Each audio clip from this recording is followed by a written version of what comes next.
Hello and welcome to the All 12 Signs video series for the summer solstice, which is the blueprint between now and the autumn equinox, as well as now and the winter solstice. So this is sort of an energetic flavor of what we're working with, as well as our own personal astrology and the general transits, as well as I'll be pulling cards for the Jupiter Saturn sextile. I've done a collective reading for this where I break down in more detail the astrology that's linked into it. So I recommend you check that out if you want more detailed information. The Jupiter Saturn sextile we've been feeling for a while. It was exact on the 19th of June. And we'll be feeling it for a lot longer. It's the first major aspect that Saturn and Jupiter have made since the winter solstice 2020. So a big deal for us all. Very creative energy. In part one, I read for Cancer, Gemini, Taurus, and Aries. This is part two. And I'm hoping to read for Pisces, Aquarius, Capricorn, and Sagittarius. So all of the collective signs. And I really recommend checking out your rising sign first. This is where the first house falls. This is where your ascendant is. For those of you who know your time of birth, the astrology will link into the rising signs. This doesn't invalidate you looking into other signs, sun, moon, Venus, whatever it is that you want to look into. Just look to where that sign falls in your chart. Look to the house that it's in, the themes of that house. Apply those themes to the messages that come through. Take what resonates, leave what doesn't.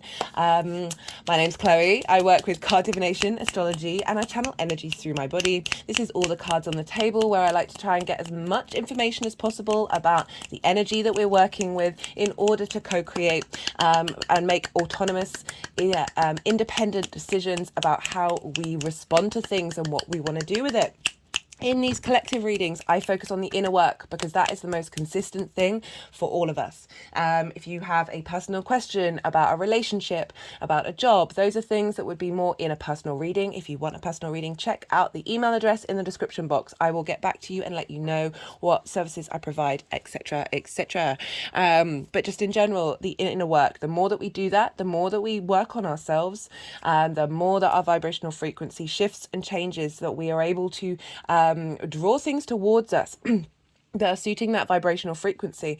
And that can be both good and things that are tricky. But the more that we work on ourselves, the more that we're able to handle those more complex, nuanced, perhaps difficult situations.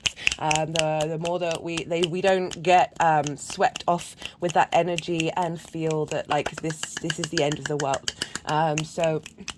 Yeah, big priority. The more that we question ourselves, the more that we peel back those onion layers of trauma responses and limiting beliefs, the more that we find peace with who we are, the core inner principles that we have, and that we're able to begin to work with magic.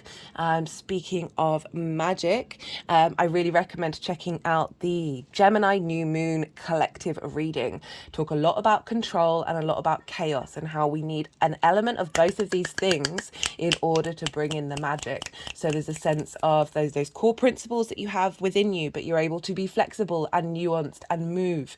And the more that we're able to be in that space of knowing yourself but being open to change, the more that the universe brings in that beautiful, beautiful trickster cosmic troll magic that it is so very good at. Right, I am not going to go into any more detail. As I said, done a collective reading for this. Part one is a mini breakdown. So if you don't want to watch the collective reading, go check out part one. I will also be breaking this more down for each of the rising signs. I work with the whole house system. This means each sign is the whole of a house. This is Hellenistic principles from the Greco-Roman period over 2,000 years ago. I also don't use the modern rulership. That's not particularly relevant for this reading, but I just want to let you know the sort of framework that I work within. I use those principles, and I also work on my own intuition, how I see this energy showing up. Like, this is over 2,000 years ago, but how are these planets showing up now? We can have a range of different things and of how that manifests in this current environment. Also with the tarot, both traditional Rider Waite, as well as my own intuition and channeled messages that just like to come through, depending on the reading. It's always interesting to see what really is cool to me at the time. Right, I think that's everything. Thank you so much for your time and your energy. It means the world to me. I am so aware of how how those two resources, we are overstretched in so many different ways. So I'm eternally grateful for all of you new and returning viewers who, even if it's just a little bit of your time that you're sharing that with me, I am honored and thank you. Be good to yourselves, be good to those around you, and most importantly, be well until we meet again. Pisces rising. How you doing, Pisces? For those of you tapping into the Pisces energy, look to where Pisces falls in your chart, the house that it's in, the themes of that house, and apply those themes to the messages that come through. It's as if that Pisces part of your chart has now moved to the first house. And yeah, as I said, take what resonates and leave what doesn't. In general, so first of all, I'm going to be talking about the summer solstice, and then I'm going to be talking about the Saturn Jupiter sextile. First of all, Cancer, for you, Pisces, is another water sign. And this trines your Pisces energy regardless of whether it's your rising sign or not. Cancer trines Pisces. They are, as I said, sharing the same element. So they've got a real fundamental thing in common. And when we have this is called a trine. And trines are an aspect of Jupiter. And this is about free-flowing wisdom. This is about inspiration, cohesion. So bringing together of things to find a greater whole. This sense of inner wisdom, and the more that we are able to tap into that, the more there's this sense of flow and opportunities and abundance and generosity, because you've just got a bit more space, because there's underlying fundamental thing of being two water signs opens up that space for a little bit more inspirational information to come through, rather than that sort of getting to know you part. And you've got different modalities. So Pisces, you're mutable. Cancer is cardinal. Cardinal likes to instigate things. Mutable energy is very adaptable. So being able to find the creative, inspirational wisdom from this summer solstice that is instigating a new emotional connection to our environment.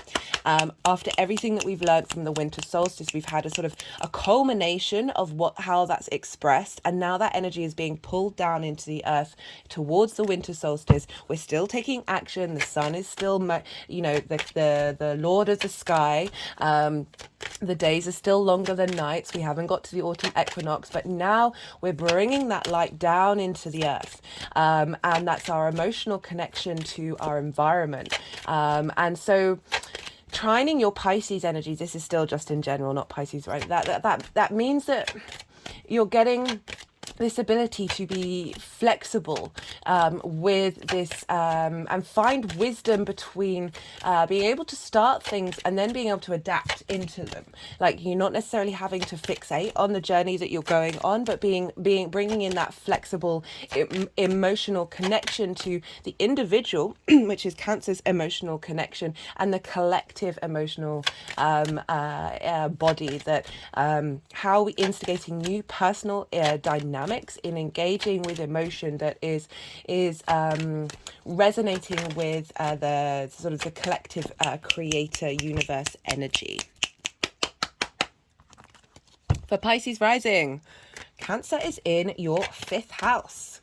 So this is the house of good. This is the house of joy. This is your creation energy, where that is. It's linked into fun, amusement, play, games, the things that give you a spring in your step. It's also linked into children, romance, and short-term dating. And all of these things stem from your creation energy. So whereas you see like Mars is your motivation to get out of bed, the 5th house is that thing that like you feel embodied, you feel enlived, enlived. I don't think that's the right way of saying it. You feel alive. That sort of, it's linked into romance and short-term dating. There's sort of that passion, that creativity, that love, that ardor that you have when you first sort of meet someone, that you're happy to get their text message, you really want to see them, you feel very impassioned. That is the 5th house, and that passion doesn't just have to be linked into intimacy. This is absolutely anything that you do that's on a creative level. It's not necessarily just the music or artwork or those stereotypical things that we link into creativity, but just being able to think about something that brings you joy, like you feel pleasure solving a problem or bringing something into being. You know, the reason why it's children is, and creativity, that creation energy, is because everything we do has an element of creativity. You know, for example, the way I lay out this table every time in relation to each transit video, always try and bring in something linked into what that transit's about. Here we've got flowers, you know, linked to the sort of the peak of this beginning of the new summer cycle. These are all from my garden, but that's me thinking in ways that isn't just a very straightforward manner that is perhaps a little black and white, like you're completing the task but without necessarily colouring outside of the lines, really. And that can relate to absolutely anything. So you've got this big reboot happening with that summer solstice that was this time last week, actually. The energy's still around. You're not missing out on that energy. And as I said, like, this is a blueprint of the next couple of months or 6 months. You know, we can then add on the layer of the autumn equinox chart when we get to that, and add it on to this the summer solstice before then hitting the winter solstice again. So the summer solstice for me is like a full moon. This is when we've got this completion of all those intentions that we set around the winter solstice. So you might want to think back to that time of what was coming up for you, whether you might not have set any intentions at all, and that's perfectly fine, but you might have noticed just generally, without having to be mindful about it, that you've noticed something grow in your life. And what came up around the summer solstice would have potentially been highlighting what you've been working on throughout that journey, as well as giving you a sort of glimpse into the future. Like things you may have noticed in the lead up to the summer solstice, which was on the night of it was the 20th, the day the sun moved into Cancer was the 21st, and you might have noticed afterwards that there might have been some clues that just picked up that you sort of saw as confirmations, or with full moons it's also showing you what you haven't worked on as well, but also like that combination of, okay, this is where you're at, but we're going to give a little hint, a little preview of what the next part of the cycle is going to be like.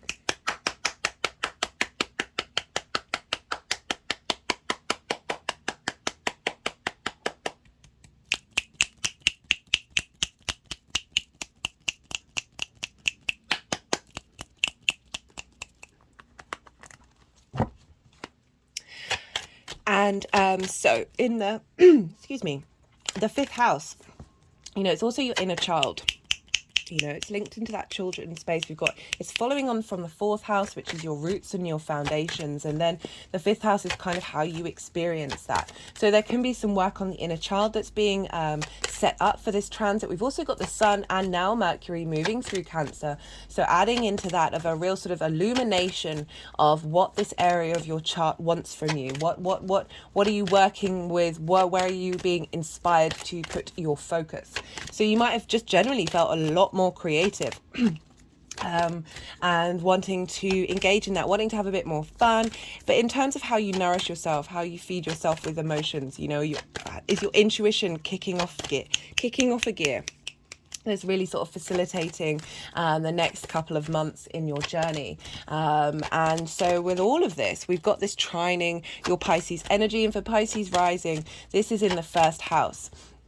So this is how you embody yourself. So you've got this aspect, this trine aspect of Cancer and Pisces, and now the Sun and Mercury are moving through there, trining your Pisces energy and bringing you about a sense of wisdom about how you embody yourself. Oh, these cards are not wanting to come out for you, Pisces. Who was it in the, I can't quite, there was someone in, there was a sign in the last video that it was exactly the same, and then all the cards came out very last minute.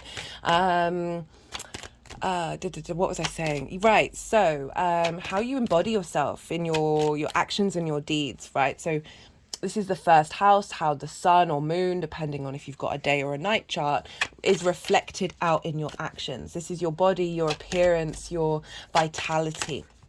And so we've got this lovely boost coming in from the 5th house of sort of saying, well, okay, we want to kind of focus. We want to focus on this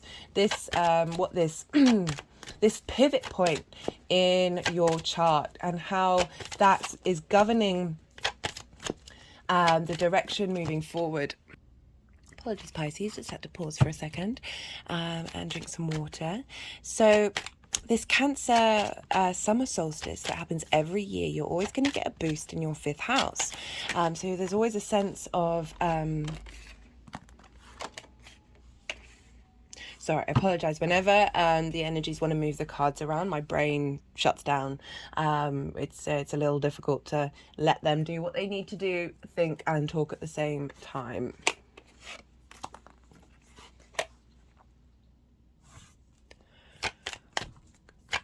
Right, that's completely stopped my train of thought. Right, summer solstice in your 5th house, creative energy. So all of these things, how you get fun, amusement, sort of how you look at romance and dating.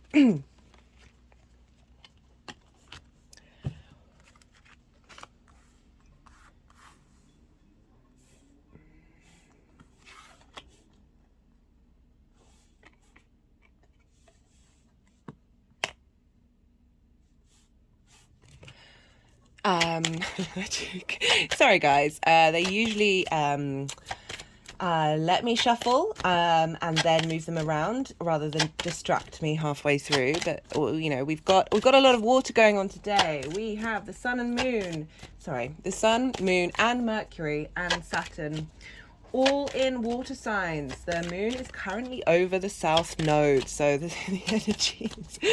I'm silly for recording at this time, but there's like we're coming into a grand water trine today, which is certainly going to be interesting. Right. Summer solstice in your 5th house, the creation energy, all of those other things stem from that. Having the more that we connect to the true root of our power in that creative life force, the more that we're able to expand and embody self, right? So this is trining your house of embodiment.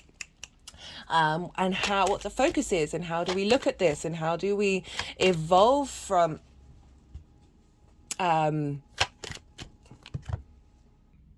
oh my goodness, Pisces, I do apologize.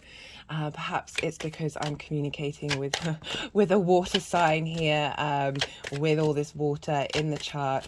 The only water I have in my chart is Scorpio, so whenever I'm mostly fire and air, and so when there's a lot of water, it's just... Oh, it's a ride. It's a ride that I'm not used to, and therefore it can slightly feel a bit uncomfortable.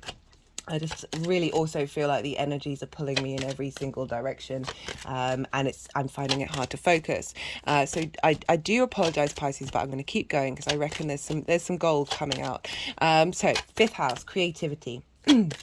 Creation energy, a new way of looking at romantic relationships, a new way of engaging in the thing, you know, say whatever creative thing we do, we're sort of birthing out into the world. You know, I talked about this table, setting it up, and now it's now being witnessed by other people who may have an opinion on it. You kind of have to not care about those opinions, and I feel like that is a fundamental thing that you can find in that 5th house of really being able to embrace the joy of what it is that you do for you and not for other people, even though it might involve being around other people.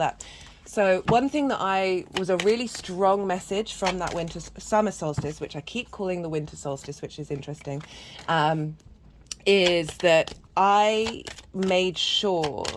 Okay, I was at a stone circle called Avebury. It's the oldest stone circle in the UK. And I went there for the solstice, and I was on my own. My friends were coming a lot later. And I was very conscious in everything that I was going to do. I wanted to be 100% comfortable of wanting to do that in the moment. Not thinking, oh, well, I should do this or I should do that. It was very much embodying in the moment.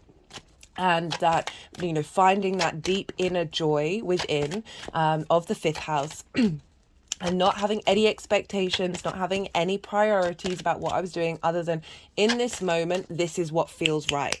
And when I did that, and I might talk more about this in a different collective video, when I did that, the universe would then provide me with opportunities that would be would come towards me, that I wasn't seeking out. I wasn't thinking, oh, well, I should go speak to loads of people, or I should go do this, or I should get none of that. No expectations, that pure creative joy, that intuition that you have in your 5th house with the, it's Cancer, it's ruled by the moon.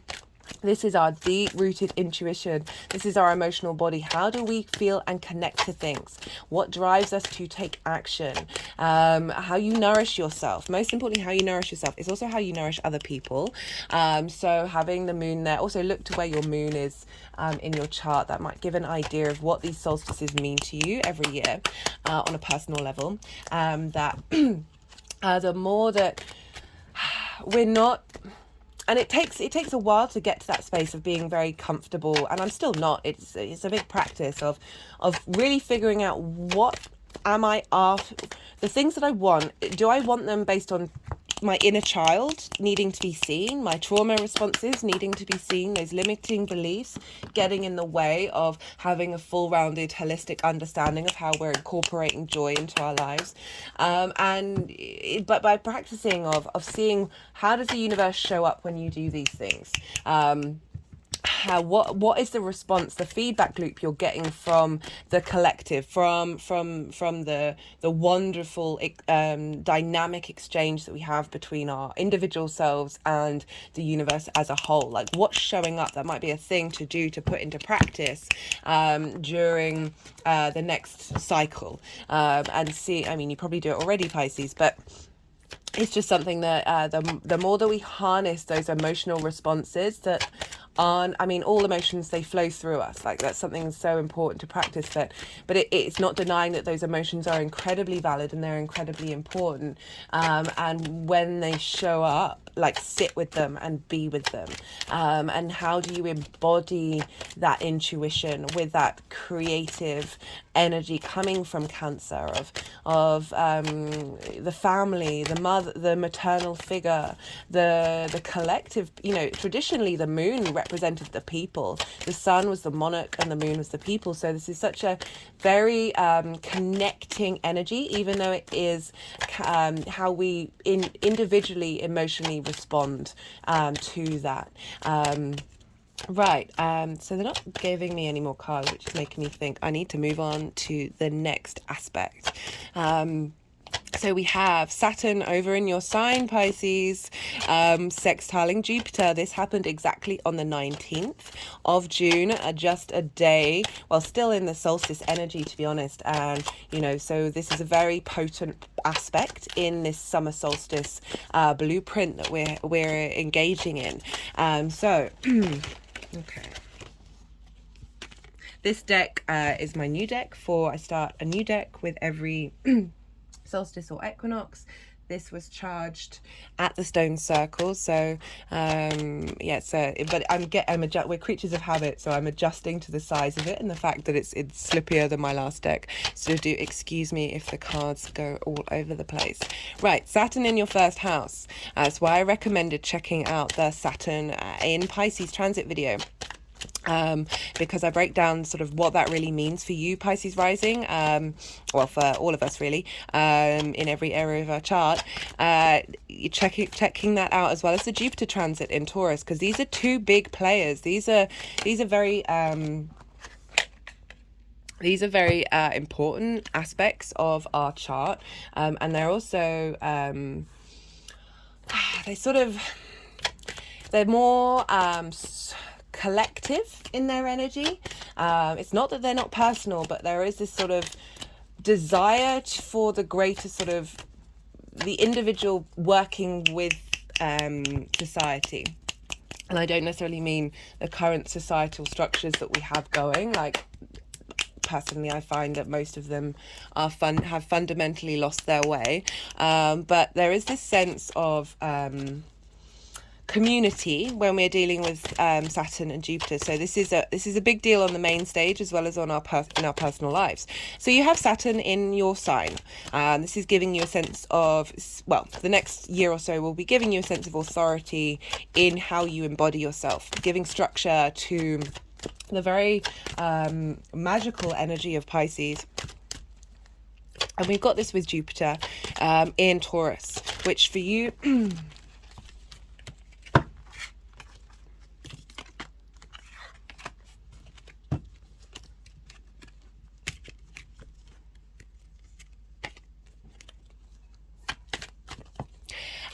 sorry about that.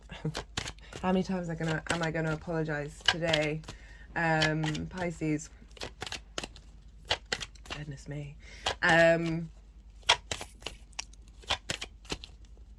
Jupiter in Taurus in your third house of communication. So you've got this sextile energy, which is an aspect of Venus, and this Venus wants to bring creativity. She wants to bring appreciation, value, love, a sense of harmonizing, connecting, a sense of love, desire, between the way that you communicate and the way that you embody yourself.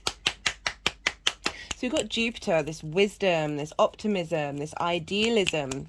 I feel like idealism is more Neptune though. The sense of there's a confidence with Jupiter once you're able to embody that known wisdom. Like, you're not looking for the small details, you're thinking of the big picture here. And through that wisdom of understanding yourself, and you know, Jupiter's moving through your third, where you're communicating how you're expressing yourself, the guru within you exploring itself in the physical form. And that is combined with the integrity of Saturn. Saturn can get a bad rep. I am a big fan of Saturn. Saturn certainly knocked me over the head plenty of times. I have Saturn's incredibly prominent in my chart by forms of squares with all of my personal planets. And it's like... once you get in alignment with your own integrity, Saturn can kind of chill out, because it's like, well, you know, you're doing what you need to do in the long term. Jupiter is bringing in this sense of elevation to the way that you communicate, and Saturn's helping you understand your true authority, helping potentially strip back the layers of the I was going to swear for a second, of the nonsense that we pile on top of ourselves and other people pile on top of us, and we, after a while, we so forget where those boundaries are, that especially if you spend a lot of time with someone or you engage in something repeatedly, that idea or that way of doing something or that construct, word, the way that we speak, what we do, we lose sight of, well, where did we pick that up from? Is it us? It may be something that we like, maybe something that we're so confused by that it feels like us, and then you peel back those layers and you're like, no, that's nothing to do with me. That was my teacher at primary school. I mean, that might be a little tricky to dig your way back, or something that your parental figures did, or a brother or sister or something like that, where you're like, oh no, that's not actually me, and that is something that I've picked up. Like, the more Saturn is going to break down those foundations in order for you to build your foundation that is as true to yourself as possible. Truth is also very subjective, so I'm very aware of that. We're dealing with paradoxes here, so I recommend that Gemini new moon video. The universe is full of paradoxes, so let's just roll with the fact that all things are possible at once. That Saturn is helping give you structure. So we've got this very creative wisdom, authority, autonomy. Saturn wants you to be able to walk your talk. I know after Saturn transits in the first, like, people feel a lot more at peace with who they are, and with the sextile to Jupiter and the way that you communicate. So we've got this confidence as well as this sort of foundational groundedness that Saturn can bring in.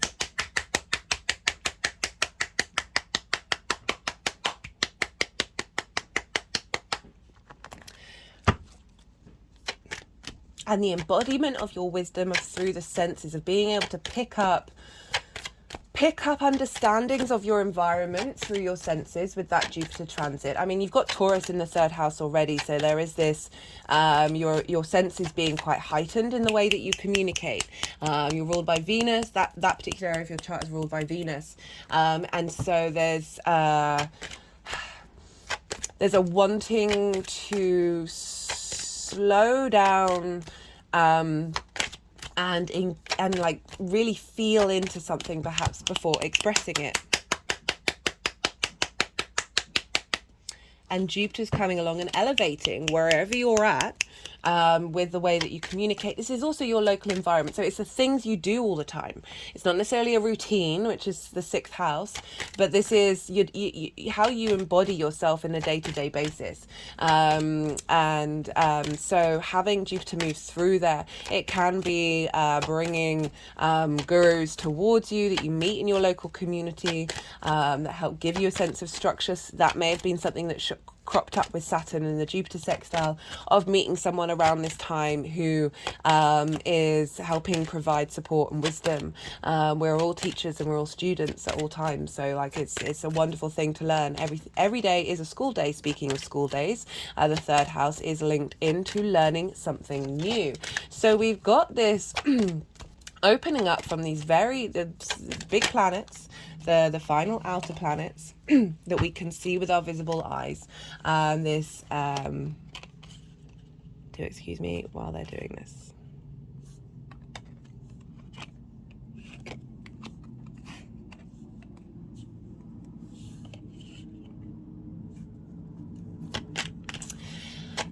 So we've got this creative in harmonizing energy between two planets that have a lot of weight in our dynamics. Long-term thinking as well. So we've got a seeded energy, right? Sextile is about that sort of creative energy. They're yin night signs, earth and water. So they've got something in common, similar to the solstice with the Cancer and the Pisces energy. There's something in common. So this, when we have at least one thing in common, right? So the way I look at these, the trines and the sextiles is it really helps to read something or learn something 3 times over, because each time you're not in processing mode of the direct information. You've already got a gist of it, you understand it, and then you can start coloring outside of the lines, right? So this is where we get the trine energy of sort of this elevation energy, and the sextile of Venus, this creative energy, because they are not the same element. They are different elements, but the same way in which they work. This yin night sign, this receptivity, this sense of observation, this cultivation, not necessarily about taking direct action, which is more fire and air. So there's the way that they work is in the same way, partly, but we've got this mix up of elements and we've got this mix up of modalities. So it's just that one step more difference. No, that's not correct at all. Sorry, my brain's just gone skedaddled. That we've got this ability to, it's not necessarily things coming into force, which is more hard aspects, which are conjunctions, oppositions, and squares. So this is a real time of let's think about things. Let's bring in it's more brainstorming, but brainstorming in ways that you're coming up. There's a flow, but you're using different facets to help come up with something creative that is going to help you in the long term, right? So Jupiter will move into Gemini next year, and Saturn will still be in Pisces. So we're then going to get the Saturn-Jupiter square, even just by sign. So that is going to be when things that this energy is seeding. This is going to last for a while, because even by sign it's going to be until next year. The sextile, we're in the development mode of these areas of our chart. It might also show up really loudly for you straight away. Like it's going to be varied, but it's going to be something that you're cultivating and taking your time with, because we are dealing with yin and night signs. These are slower energies. They are bound by gravity, but the, you know, water erodes everything, you know. Such a powerful dynamic that, you know, it might not have immediate results, but the impact of it in the long term is quite phenomenal. Right. Look for if you want to make it more nuanced, this Saturn Jupiter sextile, look to where Jupiter is in your chart, your personal Jupiter, because Jupiter rules Pisces. And so wherever Jupiter is going to be adding themes to the houses that it rules. And you also want to look to, well, Venus is, as I said in the introduction, Venus is going to be sort of governing all of this, and she's going to be over in Leo, which is in, Leo for you is, why is my mind gone completely blank? The 6th house. So whatever's going on in the 6th house is having an impact on this. So that's work, health and routines. So your ability, it's the mode in which you work. So you work from your heart. There's potentially a need to be seen in your working life. Venus is helping you. This is a big transit, so that's why I recommended it. This is happening. This happens every 8 years in the sign of Leo, and they start like it's a fun, like the Venus retrogrades are really fundamental to the human experience, and you're getting a revamp in your 6th house that is affecting how you communicate and how you embody yourself. So look to where your Venus is, because Venus rules Taurus as well. So your personal Venus, as well as the transiting Venus that is in Leo. And so this is going to give you an understanding of what is sort of showing up in many layers for you.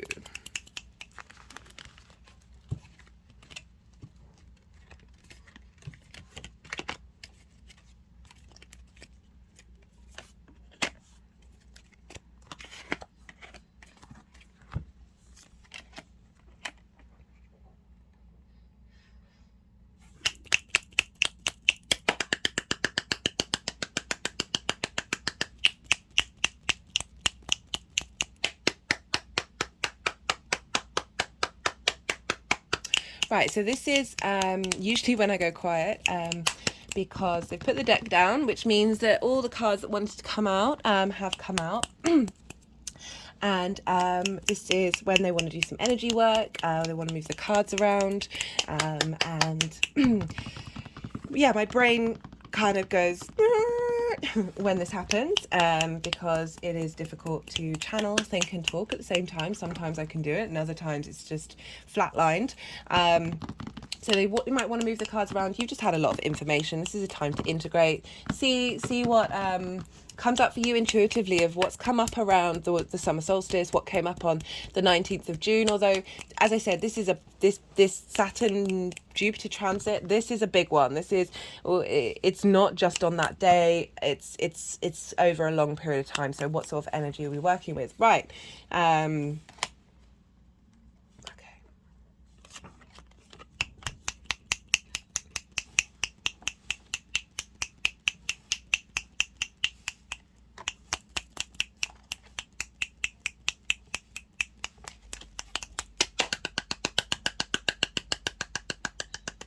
And you might very likely have noticed things that are not only just to do with the solstice that happened over the solstice, but are to do with this aspect, as it did happen in the lead up. It's why I did this together, because they're entwined in what's going on in the stars. So the first pile is the sort of the solstice energy. So we've got, I forgot, did I mention in the introduction, if you can hear soaring or any construction work, I do apologize. I went to go and close my windows today. It's warm but not crazy hot. I went to close my windows for the recording, and there's a huge spider's web in my open window because it's been open for a couple of days, and I wasn't prepared to. It's an amazing looking web as well. It's clearly taken a long time to do. I wasn't prepared to sacrifice that spider's web for the sake of sound quality. So I do apologize, but it is just part of life, isn't it? The things we've got to deal with. Solstice energy, 2 of Wands, death in reverse. Love this. So it's a culmination, a full moon. Like, what have you been working on? And this is getting the lay of the land of your passions. So the 2 of Wands are linked into passion, creativity, motivation, drive, and the 2 of Wands is getting the lay of the land. So this is there's a restlessness here with the 2 of Wands of like wanting to go out on that journey, but this is long-term manifestation energy, and it's here with the death card in reverse. So this solstice energy feels like you've been able to let go. So through this study of your creative energy, through this study of your passions, what moves you, the fun, the joy, the whatever, however that shows up, getting to understand your inner child as well, and really understand the response mechanisms you have around that. A lot of that's been let go of. A lot of that has been cleared out. You've known what you've needed to surrender. What I love about this card, and I can't say the phrase out loud, but the monarch is no more.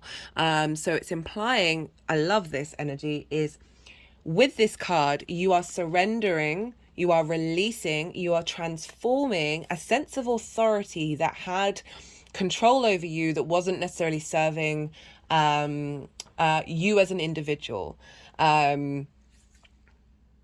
So to have these 2 cards of saying, okay, no, you've done the work, you've been getting the lay of the land, and you've known what's to be compostable, you know what authority needed to be released, because we have this lovely 3 of Cups and the Magician turning up for the energy of the solstice. So this isn't, as I said, this is the energy around that solstice and then the energy moving forward, right? Okay, so the way they were clicking, it's kind of like this 3 of Cups was your solstice energy of having fun, realizing, having gone through this process of letting go of things that might not have been working for you, that might have been things that we crave that might not necessarily serve us. I mean, we're all addicted in one way or another, and the 5th house can be a space of addiction, and that like comfort eating, I could definitely see that be a thing with having Cancer in that sign, addicted to nourishing other people and not nourishing yourself, and by doing that, over nourishing yourself in ways that isn't, everything in moderation, including moderation. That's just one example. Right, so we've got for the sort of general solstice energy, we've got the 3 of Cups. This is a sense of harmony. This is a sense of celebrating with like-minded people, about things you've got in common, and being in flow, being in a creative flow, that your emotions are facilitating this sense of abundance, this sense of you can bring things together, you can experience things from a space of joy, which I love for the 5th house with the Magician. So this may have been how you felt and engaged with the summer solstice, but remember, this is kind of like a culmination, but also saying, hey, how do we bring this, how do we integrate this into the next part of the cycle? And we've got this with the Magician, and through this sense of ease, the sense of flow, of having cleared out some stuck energy, the Magician's coming along and saying, now you know the truth of the resources that you have and what you're capable of bringing to the table. And how you're able to then, in the next stage, we're still taking action, we've still got more daylight of how are we taking action that's bringing us in line with our harmony and our flow, and just being a bit more aware of it and being very conscious of when are those events ones that are nourishing and serving us in the long term, or when are they repeating old programs that make us feel comfort, that feel comfortable, that feel right, that are actually blocking us. So we have for the sextile between Jupiter and Saturn. Love this combination. It's screaming at me, Saturn, Jupiter. The Tower. The Tower in your first house, pulling down internal, embodied structures that don't serve you. I love the Tower card. It's dramatic. It's black. It's, you know, there's lightning. People are falling down. But it's so powerful. It's so transformative. It's those moments when everything explodes and you're like, how did that even happen? But when the dust settles, you're like, oh, I kind of needed those things. I wasn't blowing those things up myself. I shouldn't probably say that on YouTube. Figuratively, not literally. So if you look at the Tower, everything's going, they're like the disaster zone, the danger zone is in the top part of the Tower.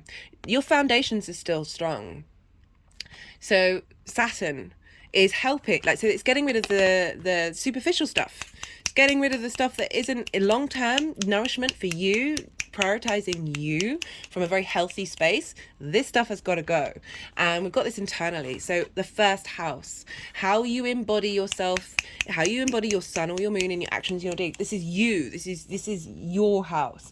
And Saturn moving through there, getting rid of the internal superfluous nonsense that is hiding the fact that your foundations, the roots, your soul is strong. But this is sort of the 3D nonsense that our souls signed up for, of being like, let's clear away that clutter.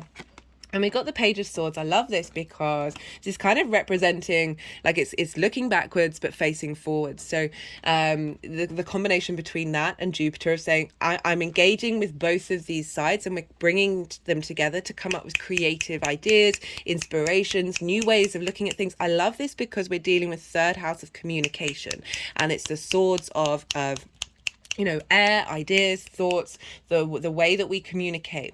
We've got this with the Hermit. You know, I said this is about cultivation. This is very brainstorming time. It's not necessarily about action. This is Virgo. This is about, you got the star here, of going inwards, of this inner light of the Hermit really understands the wisdom that it has and what it's able to express.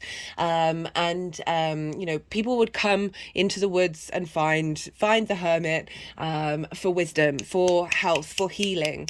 This sense of, particularly because it's Jupiter in Taurus, the more you spend time in silence, sitting with feelings, sitting with nature, the more downloads you're going to get.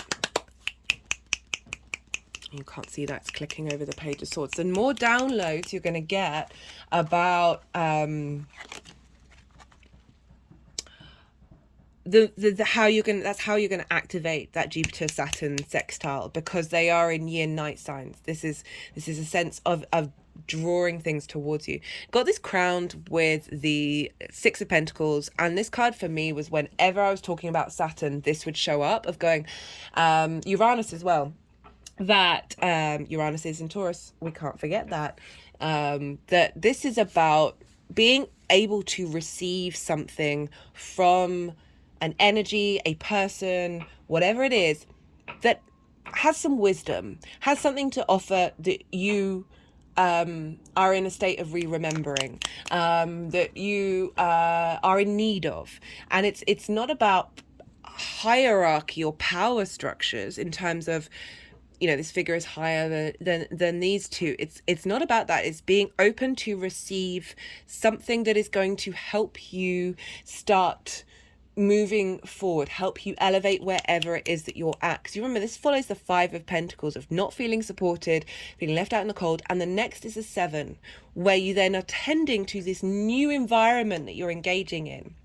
We're constantly in a state of evolution and evolvement, and the energies are constantly evolving. We are shifting into a new dynamic with this, and I love this. So essentially the message is be in observation, take time to be still, contemplate. You know, the Page of Swords goes back and forth to kind of figure out what's going on, and just allow these things to cultivate, allow the wisdom to come through, because the energy of how this is sort of manifesting moving forward. So this is sort of the energy right now, and this is what are we through this journey, what energy are we cultivating and bringing forward. So this is the Nine of Pentacles. This is about independence.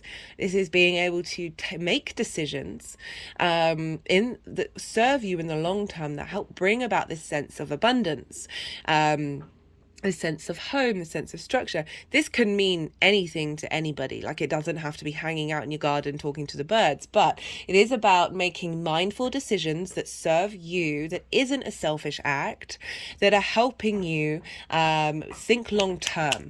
Very independent, long term energy. So I love this with first house, third house, how you communicate the things you're doing on a day-to-day basis, finding the wisdom in the long term. You know, I talked about how Saturn and Jupiter are long-term planets.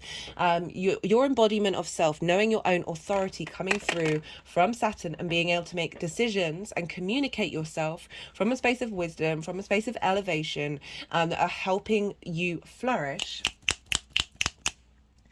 in the long term. Okay. So let's pull some clarification cards for you, Pisces.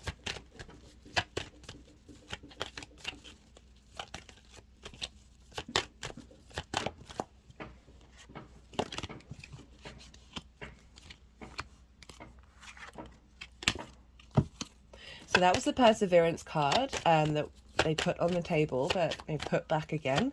So arguably that it just feels like that's an energy that isn't a heavy energy, that it's not a bad thing. Perseverance isn't a bad thing. That you may have been going through situations, especially with Saturn moving through the 12th, although Saturn loves to be there, that we've all gone through some stuff over the last couple of years, that there's a shift of dynamic, that we've kept going, and now is the time to sort of, there's a softness coming up, but it doesn't mean that it's not about putting in the hard work, putting in the effort, being mindful. All of these things are wonderful things to engage in. Also, as I said, everything in moderation, including moderation.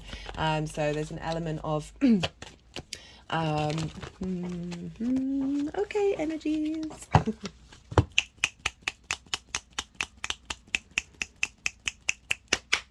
Don't give up.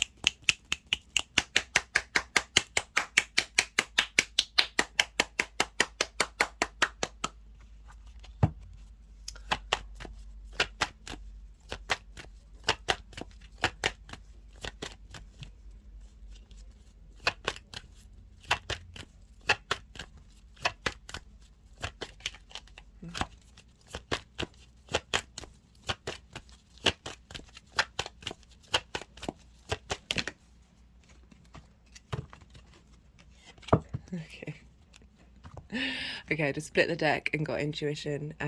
This deck has started wanting me to split it rather than shuffle it. So we've got intuition kicking in. It's making me think about the combination of that summer solstice with the moon, which is linked into our intuition. But, you know, intuition comes in many different forms. And the fact that we've got... we're dealing with the third house of communication, which is Taurus. So intuition through your physical body. You know, remember we've got the 9 of Pentacles here, which is with earth energy, that you're going to be getting a lot of support of understanding, being able to follow your intuition that serves you. We should all be this. Every single one of us should be this. And if we were, it wouldn't mean that we couldn't work together as a community. We couldn't work together. We couldn't support one another. We couldn't help one another. But if we're all... right, that was me going off on another tangent. We've got teaching and learning. So being in a state of observation, realizing that we are all teachers, and we are all and by being that energy, we are constantly in a state of what's new, what else, how do we evolve that, how do we expand on that.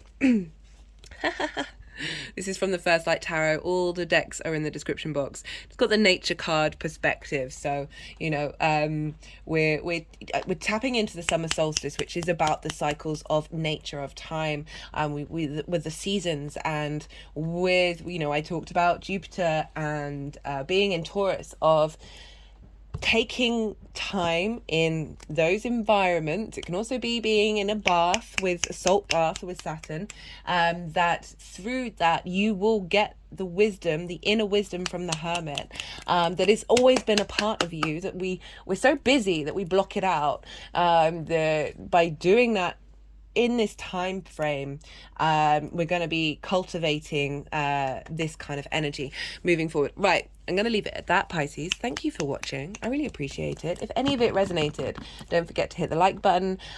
Leaving a comment really helps the algorithm, even if it's just an emoji. I love to hear from you. I love to hear about the astro weather. Yeah, on a personal note, I'll get back to you.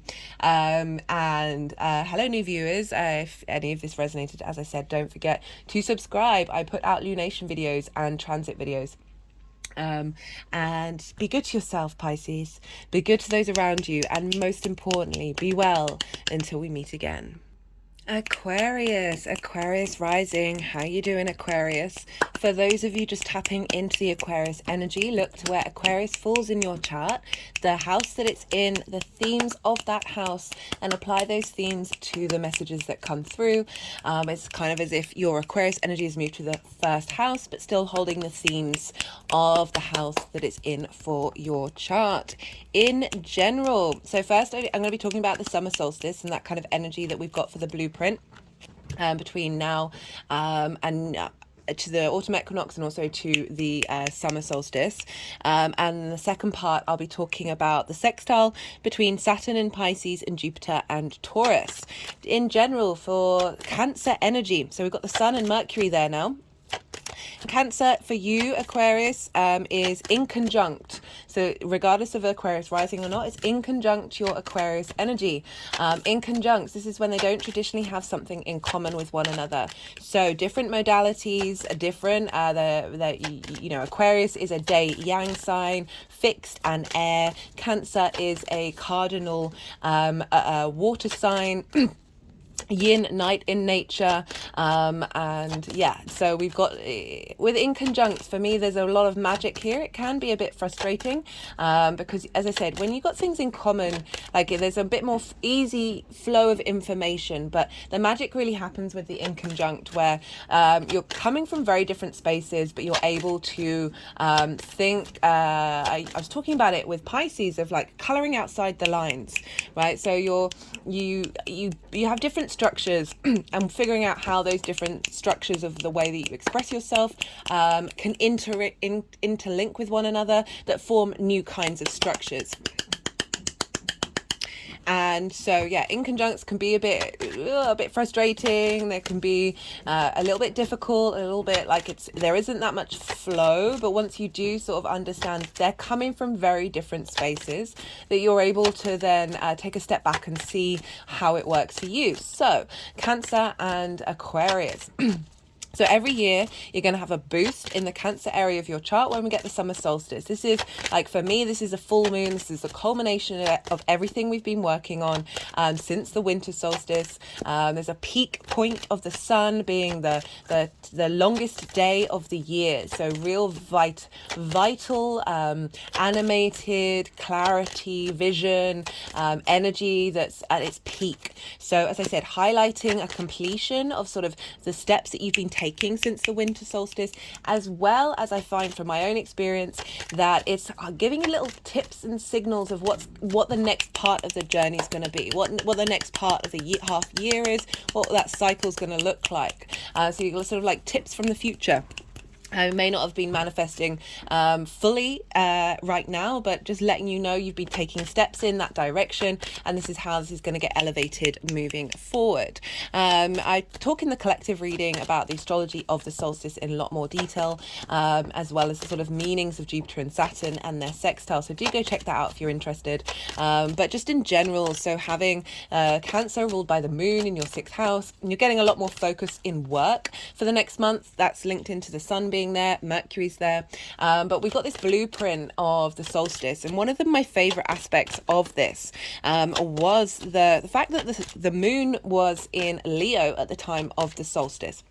So the moon was in the sun sign and the sun was in the moon sign. So this is a bringing together, a harmonizing of our cognitive, conscious thoughts, our direction, along with our emotional, intuitive, instinctive needs. And they're in balance with one another because they're at what's called mutual reception. And this is, you know, again, when a planet's in, or a luminary is in the sign, and the ruler of that sign is in its sign. So they're able to communicate very clearly with one another, be able to use each other's resources to facilitate both of their journeys. So this is the blueprint for the next 3 to 6 months.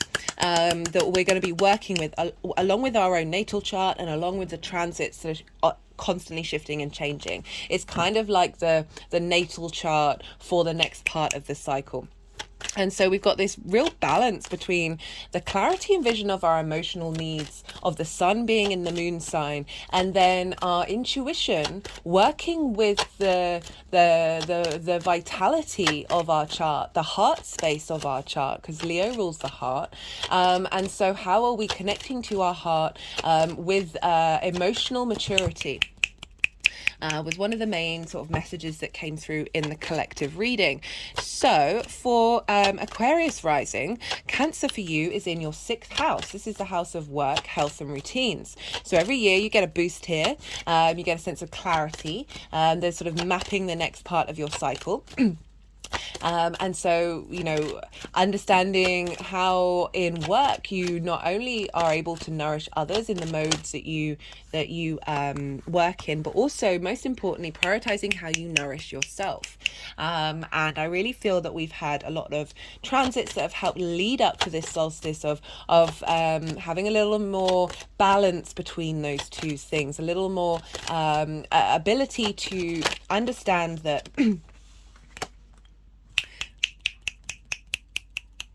we are able to take care, when we take care of ourselves with deep nourishment that's serving us in the long term, we're actually able to support those around us with even more strength.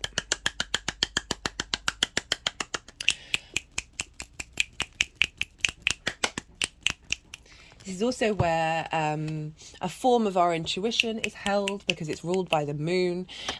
So how are we intuitively guided and stimulated in the work that we do, making sure that our routines and our habits are taking care of our health through this sense of balanced nourishment. And the more that combination of that sun and moon, I feel, is really very powerful, that the more that we have that, the more that we're able to, as I said, that balance of being the adult in the room with that 6th house. Like they're difficult things for us to be able to find the motivation to do, and having the solstice sort of boost that every year is a wonderful house to have that energy in, because it is a house that can be a little difficult to get the motivation up to engage in. So lovely boost here. Of helping you then navigate the next couple of months of being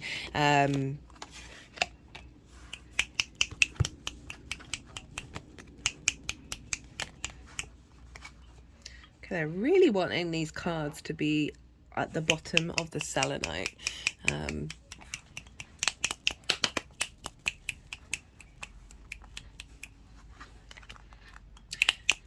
Sorry, they really, I also meant to say, if you can hear construction work, I do apologize. I went to go and close my windows today. They've been open for a couple of days. It's been really warm here.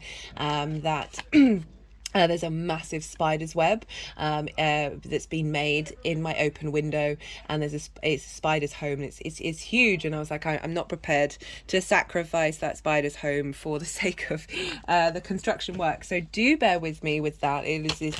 It's what's going on, and the energies of it. Whenever the energies move the cards around, this is when my brain sort of stops working, because it's difficult to channel, think and talk at the same time. So when they're moving the cards around like that, that's when I go quiet, and that's usually at the end of the readings when I've finished talking about what I want to talk about, but it's been happening a fair amount in between, so do bear with me with that. We've got currently at the moment, the moon is in Scorpio, making a grand water trine with Saturn, the Sun, and Mercury. I mean, it's a couple of degrees off, but it should later on today will definitely be a thing. Right, so having this really strong, and right, I found with the solstice it was like culminating of everything that you've been in, but as I said, also getting hints to the future. So you may look back over in the lead up to the solstice, which was on the solstice eve was the 20th and the day was the 21st. Look to what was coming in the lead up to that and what happened afterwards. You may get some clues about what this next part of the cycle is going to look like, and be able to support you, and through that sense of perception,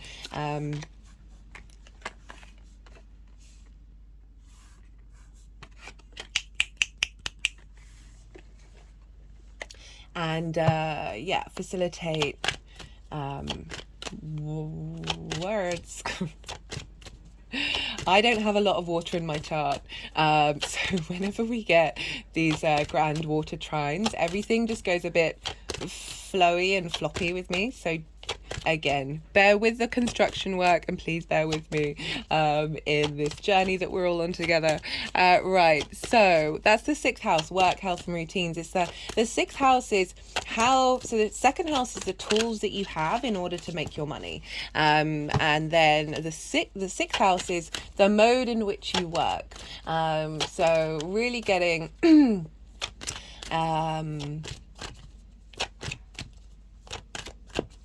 goodness me, my brain with all this water, I feel like I'm bobbing on the ocean, and letting it all just flow over me. It's quite hard to hold on to.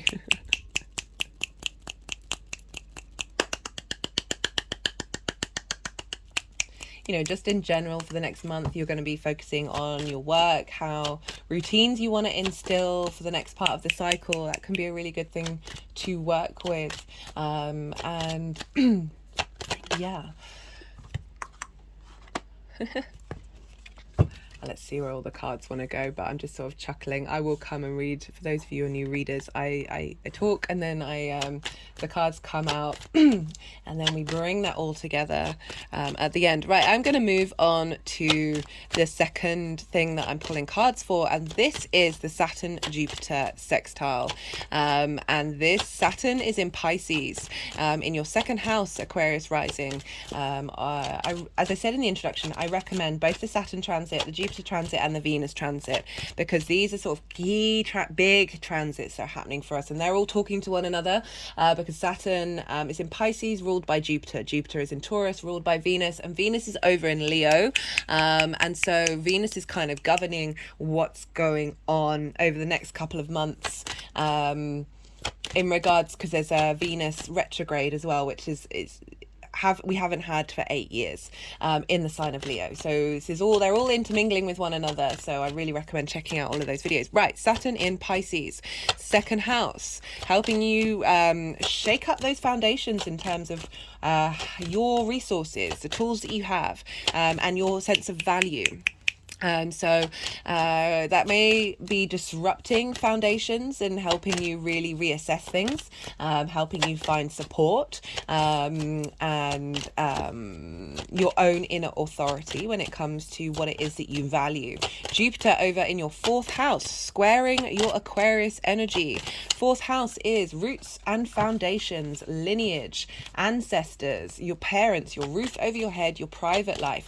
Finding wisdom in being embodied in your foundations. So really strengthening your senses, strengthening how you feel about your intermingling with the 3D world, a slowing down. These are both yin night signs. And that's a sense of receptivity, of observation. There's a sense of strategy as well, of planning, of not going too quickly, letting things cook, letting things digest. And, this is very creative energy. A sextile is an aspect of Venus, and this represents creativity, love. Don't know. Can you see that tiny little spider? Let me just point at it. There it is. Can you see that? probably can't actually. Tiny little thing. There's lots of spiders around today. I love it. What was I saying? Sextile energy, creative energy, wanting to harmonize, wanting to connect, to find desire, pleasure, and love between things. As I said, they're both yin night signs, but they're different elements. So we've got this creative brainstorming. It's not necessary, there's a flow, there's an ease with this sharing of information. So you're able to sort of think of lots of different things and be in contemplation. We're going to have this kind of from now until Jupiter moves into Gemini, because they are sextiling by sign. The exact sextile was on the 19th of June. So looking around, that's why this summer solstice energy was really quite potent, because it was kind of letting you know what this part of the cycle is going to be like and how that's going to show up in the long term. And we've got this, these are the two farthest outer planets that we can see with the naked eye. They are long-term planets, so they've got longer cycles, and they are trying to help you embody wisdom and authority that's not only facilitating your journey, but the collective's journey, because the more that we understand our own integrity and our own inner wisdom, the more that we're in flow, the more that we're in harmony with our own experience and that of the world around us. We're not necessarily being as sensitive or getting knocked off our perch in the same way with this boost. This is the first major aspect that Jupiter and Saturn have made with one another since they conjoined in Aquarius for the winter solstice in 2020.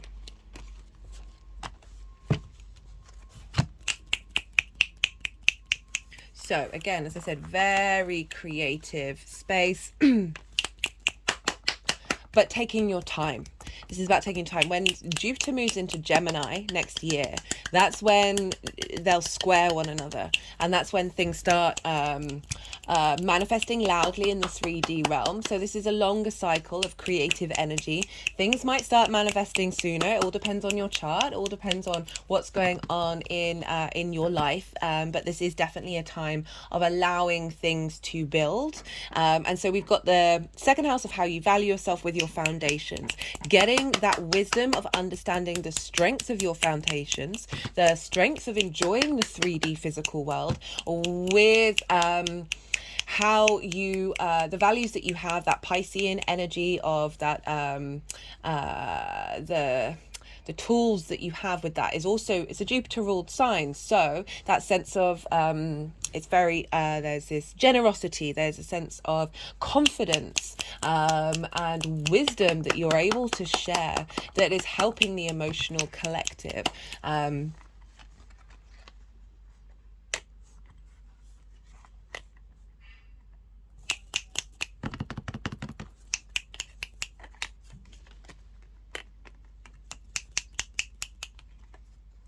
Got lots of 8s here. You've got 3 8s. Just clock that.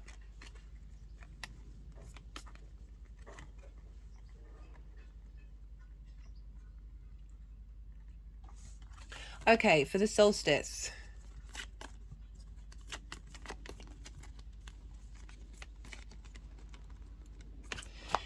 We've got this sense of inner power. The Four of Pentacles, I know, gets a bit of a bad rep, as does the Seven of Swords, but very rarely do I get those connotations. So, often this is called as like holding on to something. But for me, it's you see, we've got the Pentacles here. We've got the 5-pointed star, which is the star of Venus, of her movements around. This is a sense of embodying the 3D realm with power. They're over the feet chakras, the heart chakra and the crown chakra. This real strength of utilizing that chakra energy, that inner strength that you have within you, in order to have a sense of structure and power in your inner self. We've got this in, this is getting a boost in your work. You're the sign of work. So really knowing what it is that you have to offer in the 3D realm. We've got this with the Seven of Wands. Again, another card that gets a bit of a bad rep, but I love it. This is about thinking differently, thinking, essentially this figure is stealing the weapons of the other side in order to stop the war from happening. So you're thinking in different ways in order to navigate conflict. And so it could be that, the sixth house is also co-workers, but also habits and routines and your health, of finding an inner power within yourself that means that you can think differently about how you engage with your health, engage with your routines, and engage with any potential conflict. Like this might be conflict in the body, as well as conflict at work. Like it doesn't feel like it's touching you in the same way that it may have used to have done.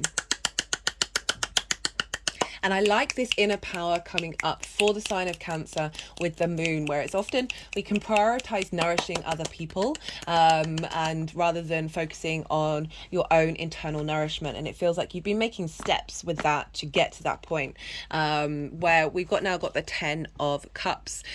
So this is about embodiment of your emotional connection to the life that you're living.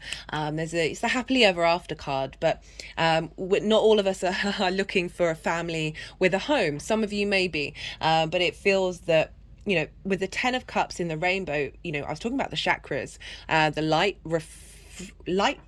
white light reflection goes into the colors of the chakras. We are light-bodied. Now there's a sense of enlightenment here with this, that the journey that since the winter solstice, you have been cultivating an inner power, a sense of strength and value in what it is that you have to offer.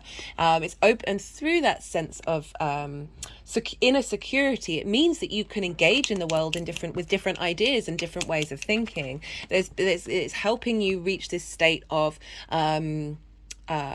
appreciation for your life, appreciation for how your life is coming together, whether these things have manifested or not, but certainly whatever that looks to you, of feeling content and at peace with how you are expressing yourself, and how are you taking care of yourself as well. That your emotional needs, the more that you take care of your emotional needs, the more your health is going to be in alignment with that energy, because the sixth house does rule health, and we've got Cancer there of the moon, what our sense of security, how we connect emotionally to things, when we figured out and navigated a way that is in alignment with the body, mind, spirit.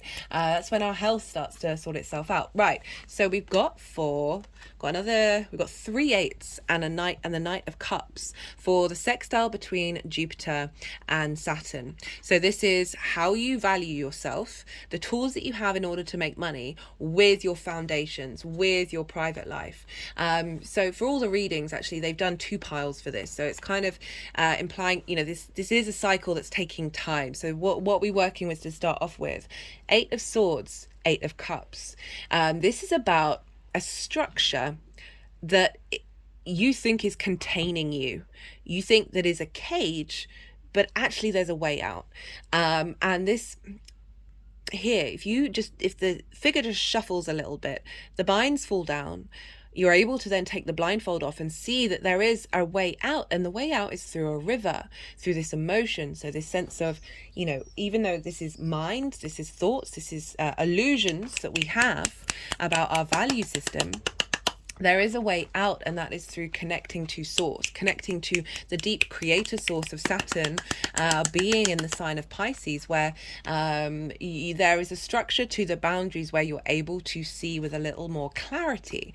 This is about leaving a situation that is comfortable.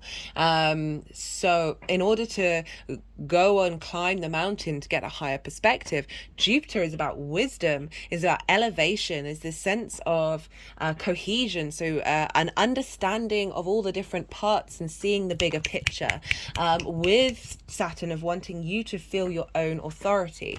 I feel like there's a block with your sense of value of who you are, that Saturn is coming along to help facilitate that you have the resources that you have are of value. You're not confined. There is a limitlessness to what it is that how you express yourself, especially with the Piscean energy in the second house. That Saturn's coming along to help you understand to help you bring in structure that isn't limiting. even if that might be a bit of a paradox. Do check out the New Moon in Gemini collective reading, because I talk about paradoxes, control and chaos, and it's essentially a tip in how to work with the energies of the universe, work with the night and the dark, the destruction and the life that are so very prominent in our 3D reality. So there's this sense of this creative energy that's coming about, that's strengthening your foundations, helping you see a higher perspective, and connecting in, this figure's walking in the earth, going on a physical journey, whether that's just spending more time in nature and allowing the messages to come through from nature to help unravel this and how you connect on an emotional level. But there's a sense of progression here with this creative energy of you're heading towards an understanding or an elevation of understanding of yourself, because no matter how much we think we've got our stuff together and we know ourselves, there's always cages that we're having to unravel. It's just it will be a different shade of what you're engaging in. So we have this sort of journey, this sense of it may feel difficult. This isn't about an easy journey, but there's so much courage here in this leaving something that's comfortable. Right, so I forgot to mention, so for me, this card is about leaving habits behind, limiting beliefs behind that are inherently destructive in a way. Like, that's too strong of a word, but certainly can manifest as that they're limiting, but through that limitation there is that sense of comfort. Again, sometimes we can feel safe in these boxes. This is like a trauma response that you have, that you've learned from a very early age that your body feels comfortable doing, even if it's not nourishing you. This card is about seeing those, being aware of them, taking that blindfold off and realizing where are these things been keeping you confined. Again, fourth house of where Jupiter is, finding wisdom in the trauma that you've gone in, because a lot of trauma can be found in the fourth house, because it's our roots, our foundations, those ancestors that we've taken on some of their unmet needs in order to process them in this lifetime, our past lives, our family, our lineage, all of the stuff that we got programmed with from a very early age that is she's just building a web now, that has served its purpose but needs to be let go of. And we have how this is moving forward, how this is manifesting. This, as I said, this is a creative energy. You're able to find the wisdom in how your values and your authority and how you value yourself and what you value may have been limited by things that we have experienced from a very early age in that fourth house.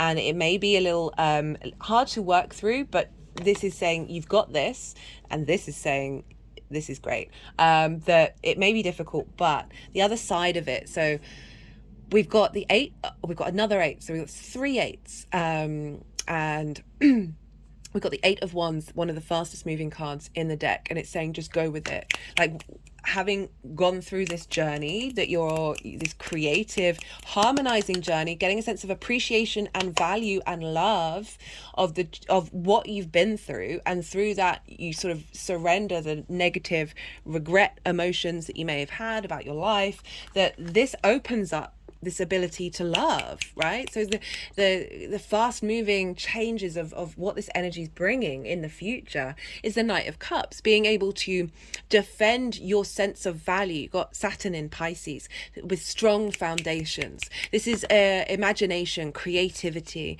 This is there's a softness, there's a romance here of there's a calmness in the way that the Knight of Cups protects and defends.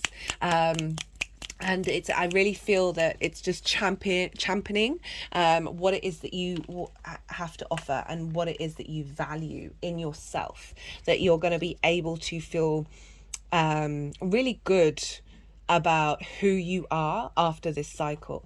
But it's, it may feel like it's a bit of a long journey, but then things are going to move really very quickly when in the future, that is then bringing in the Knight of Cups, of you being able to be like, operating from this love space as well, because we think about this. Okay, so I'm just reminded of the fact that Venus is sort of influencing, the next 4 months, Venus is in Leo, retrograding in your 7th house, so opposite your Aquarius energy, really helping you be able to navigate love and how to emotionally connect from the heart space. So there's this dynamic from Venus that is bringing in your value in terms of your one-to-one relationships and transforming that. That for some of you, this may be linked into the fact that someone, whether this is, so the 7th house is work, friends, and intimate partners. So it's one-to-one dynamics. It can be clients as well. That it's helping bring in this this sense of care in your one-to-one relationships, whether that's people coming into your life that reflect that, or how you engage in that. Okay, so we just got the nature card. This is from the numerology deck. All the decks are in the description box, and we're dealing with yin night signs. We're dealing with earth and water, this sense of being, I can't stress it enough for that Jupiter transit, of being in, trying to find places of stillness, and preferably in the natural world, as in, I mean, everything is nature, but being around the big sky, having your feet on the earth, smelling the roses, just taking your time, little moments to still your mind, and see what draws towards you, because it's the yin night sign. Is about reflection, observation. It's a sense of strategy, as in planning, of forward thinking, but not necessarily taking a lot of action during this time. It's a different kind of action. It's not direct, like there's steps before you then take that action. That by stilling yourself, taking your time in nature, I feel like some wisdom and some clues in this remembering of how you feel in your body and your emotional space. Jupiter in Taurus, Saturn in Pisces, that this is going to help that what might be a difficult journey, you find peace in it. But I'm not really getting difficult with these cards. It's just that because this is a sextile, it's creative, it's thinking things differently. Love this. We've got the Hanged Man. So this is from the First Light Tarot. This is crossroads, transition, turning points, and decisions. So okay, they're highlighting this transition phase into this innate space of wisdom. Like the Hanged Man's about limbo. So again, being in a state of observation, letting things come towards you. This is also the Neptune card. Neptune's in Pisces with Saturn. That you're thinking about that transition, right? We've got this potential, there isn't a stillness, but there's a slowness to the 8 of Swords and the 8 of Cups. And then we've got this movement happening, this shift of allowing yourself to be in a state of cultivation, be in that limbo, by being able to change your perspective. Things will speed up that are in alignment with that. So really giving you the grace to be like, just breathe, just let this flow come in, and lots of inspiration coming in. Okay, so I'm going to leave it at that, Aquarius. Thank you for being here with me. I really appreciate your time and your energy. If any of it resonated, don't forget to hit the like button. Posting a comment really helps the algorithm. This is a growing channel to help push it out there. I love to hear from you on a personal level. I will get back to you about the astro weather. It's one of my favorite things. Welcome new viewers and returning viewers alike. Thank you so much for sharing your time and energy with me.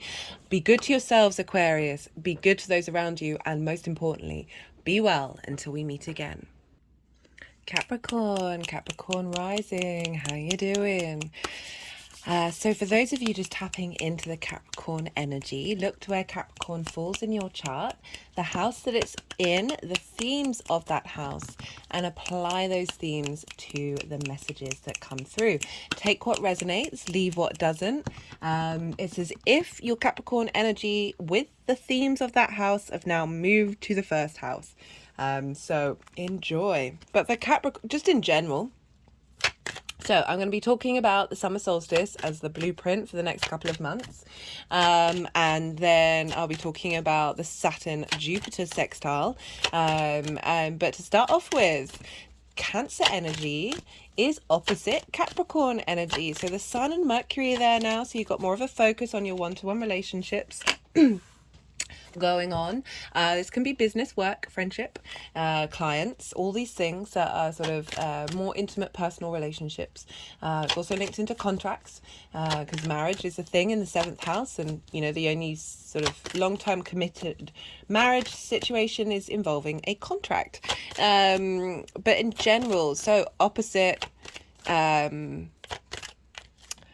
sorry, I sort of skipped from just saying in general Capricorn and Cancer energy is opposite one another, and then I jumped straight into where it is for Capricorn rising. I do apologize. So this opposition, this is a this is where there's two sides of the same coin, but often, well, it depends on your chart. You might have things in both signs, so then it's a slightly more easily accessible energy to combine together. We've got Cancer, which is a water sign, linked into your personal connection to emotions, and then Capricorn, which is the collective earth energy ruled by Saturn.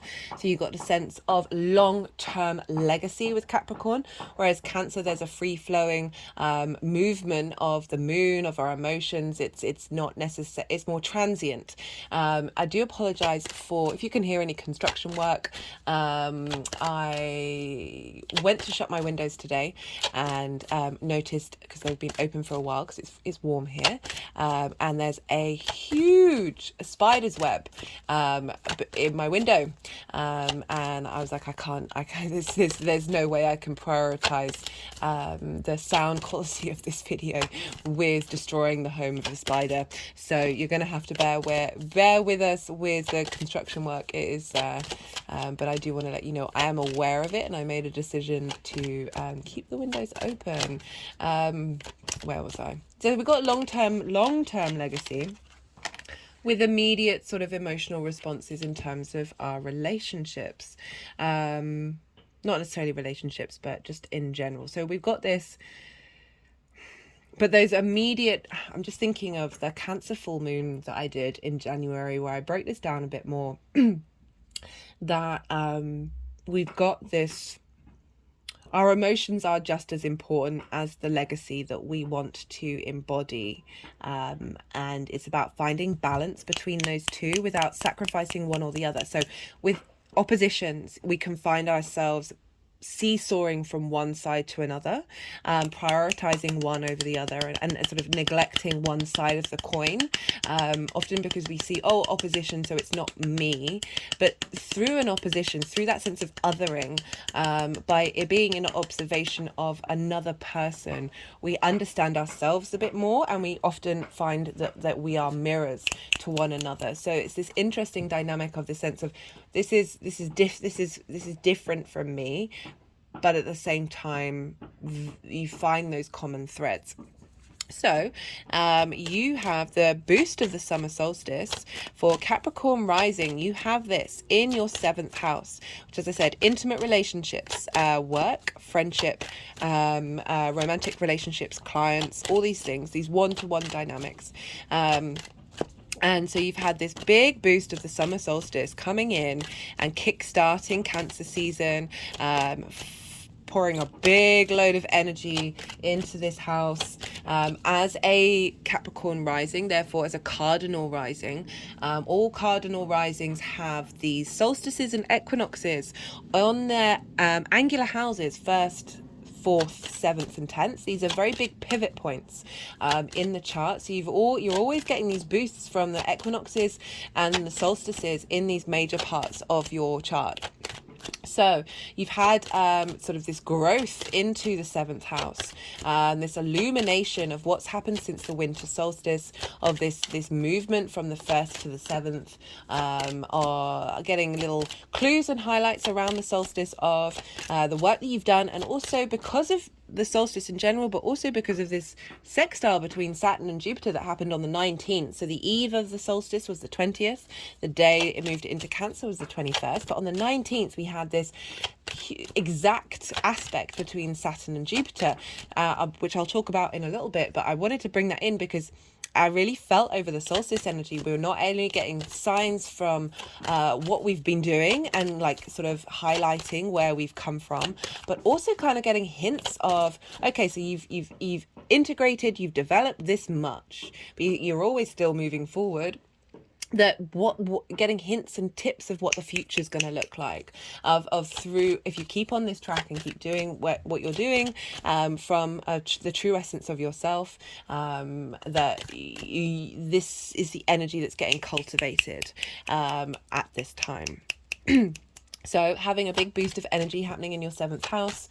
Oh my goodness, that's where the little spider's gone. So many spiders on the table today. I am loving it.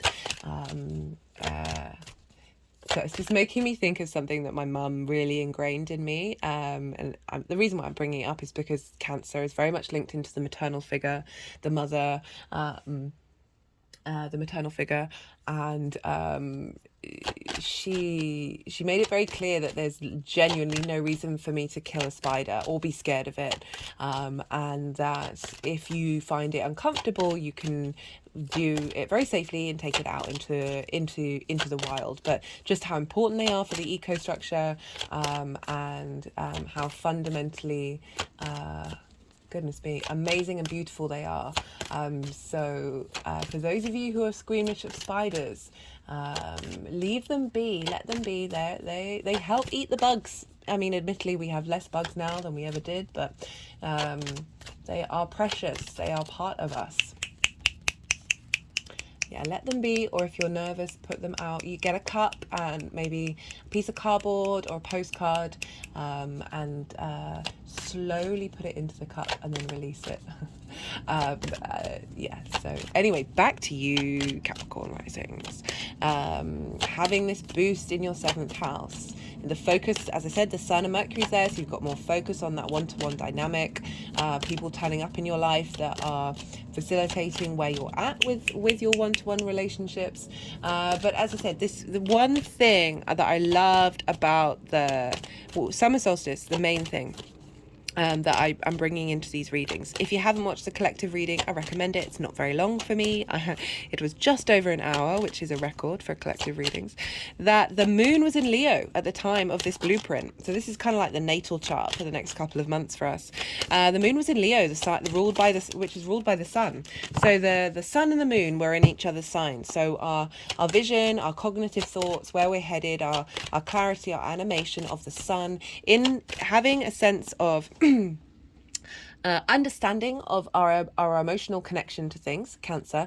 With the moon, our intuition, how we nourish ourselves, where we need to focus on what needs aren't being met whenever we get moon transits. That our intuitive, unconscious space in the sign of the sun, which rules the heart. So the moon connecting to our heart space, and the sun connecting to how we emotionally connect to things, combined in a way that they're in balance. They're in what's called mutual reception. So we've got this balance between the sun and the moon, the two luminaries, for this solstice. Of what's happening over the next couple of months is your cognitive mind and your unconscious space are going to be in harmony. They're going to be sharing that energy with each other, and facilitating each other's journeys. That's one blueprint, as well as just the general transits that are going on in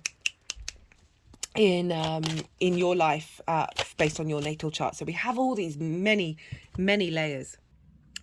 Apologies, Capricorn, I just had to pause as the postman arrived. And my brain at the moment, there's a lot of water going on. The moon's in Scorpio, making a grand water trine over the next day or so with the Sun, Mercury in Cancer, and Saturn in Pisces. I don't have a lot of water in my chart, so when there's a lot of water going on, I just feel incredibly floaty, and information just sort of flows through my brain in a way that I can't necessarily hold on to it. So I think I was talking about the moon and the sun, essentially understanding your heart space. And for you, that's in the 8th house of these dynamics of these relationships showing up.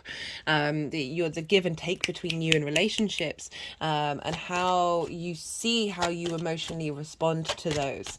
And as I said, that affects every area of your life: business, romantic, friendship. So you've got this blueprint. This boost of being like, right, everything that I've learned over the next 6 months, how am I now bringing that in, and cultivating that.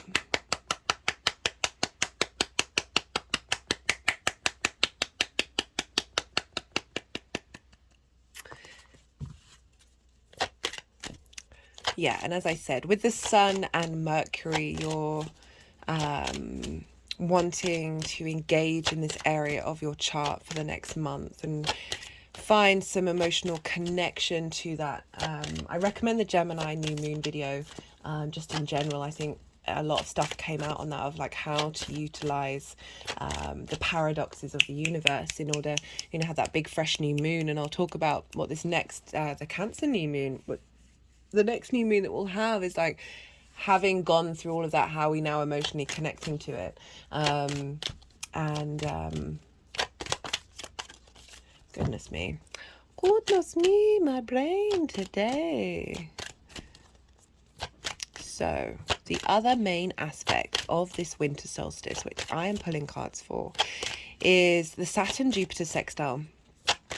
And this is the first aspect that they've made with each other since they were conjunct at the winter solstice of 2020 in 0 degrees of Aquarius. So that instigated a 200-year cycle of the Saturn-Jupiter conjunctions happening in air signs. So we've moved away from earth signs into air signs. It's a real sort of collective shift. And now we've got their first aspect being in water and earth. So this very yin night energy, this very receptive, cultivating. There's a sense of planning, of preparation, of long-term thinking before taking direct action. So direct action is more go, go, go, go, go. That's fire and air, which aren't bound by gravity, and water and earth are. There's a sense of longevity, there's a sense of commitment and loyalty with these energies. And so Saturn and Jupiter are long-term planets. They have longer cycles, and they're both visible by the human eye. So arguably there is a little more impact of their energy. My hand's now clicking over my third eye, that's happening in sort of the 3D collective energy. So the other outer planets, they're not visible by the human eye, but their energy is very there, more sort of quantum energy coming in, transformational internal spaces, but perhaps not as loud as the inner planets that are visible can be. This is all very relative to each chart, but certainly in general this is the case. And they're long-term planets. Like they both want you to embody yourself with responsibility and wisdom for the long term, in order to, so I'm just going to pause for a sec. Apologies. Whenever the moon is in Scorpio, the intensity in which I feel the energies in my body is a lot louder, and the moon is currently on the south node, opposite the north node. So there's a going on inside of me. Just wanted to express that. Don't want to misinterpret it. Oh my goodness, words. Are a struggle bus. Right, so Saturn and Jupiter. Saturn representing integrity, shaking up of foundations in order to make sure that your roots are strong for you to work on your legacy from a space of integrity and authority. Jupiter, elevation, wisdom, internal wisdom, a sense of knowing, and through that knowing you have confidence, which brings a sense of generosity and abundance and luck coming through. But really, wisdom is Jupiter. So these two combining forces is for long-term wisdom, long-term legacy and wisdom.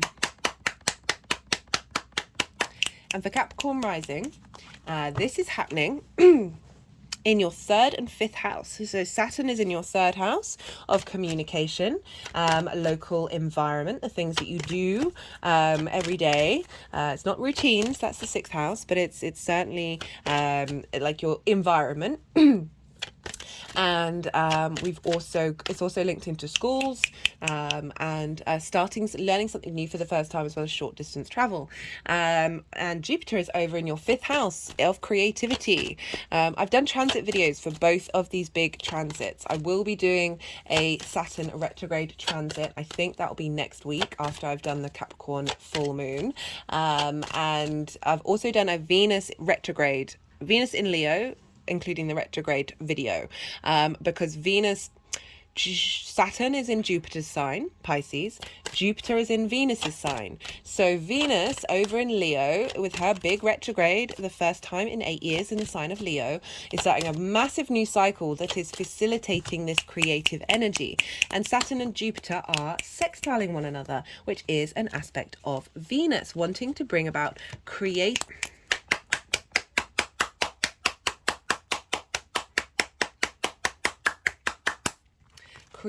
idea.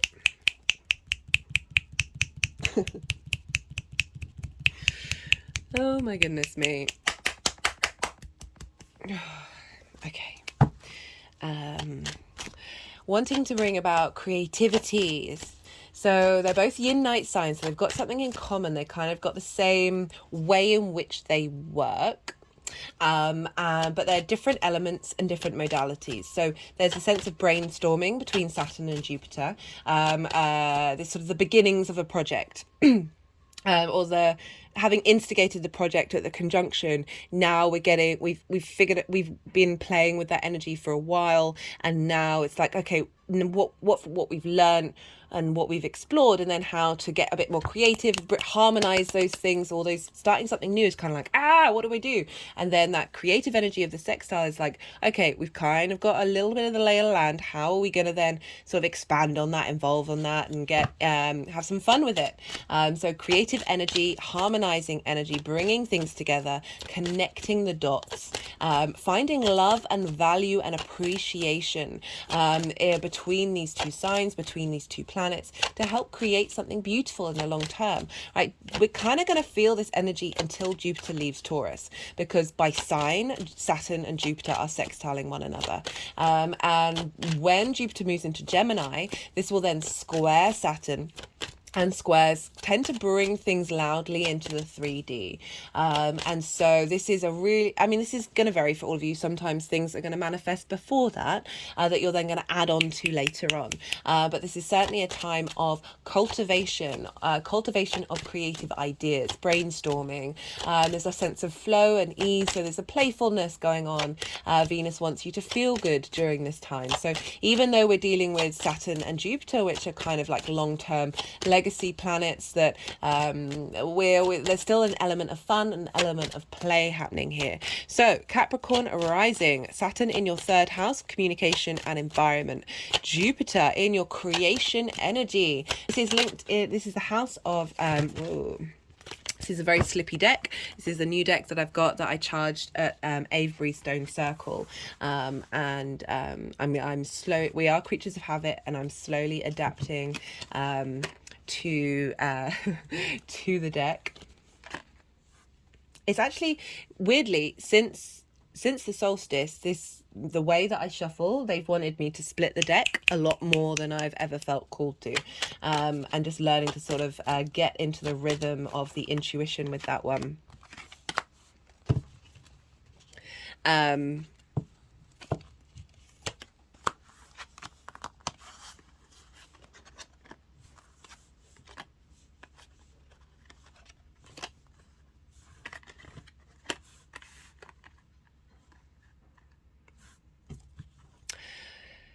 Fifth house of creation energy, fun, joy and amusement, romance, short-term dating, your children, your creative outlets that are linked into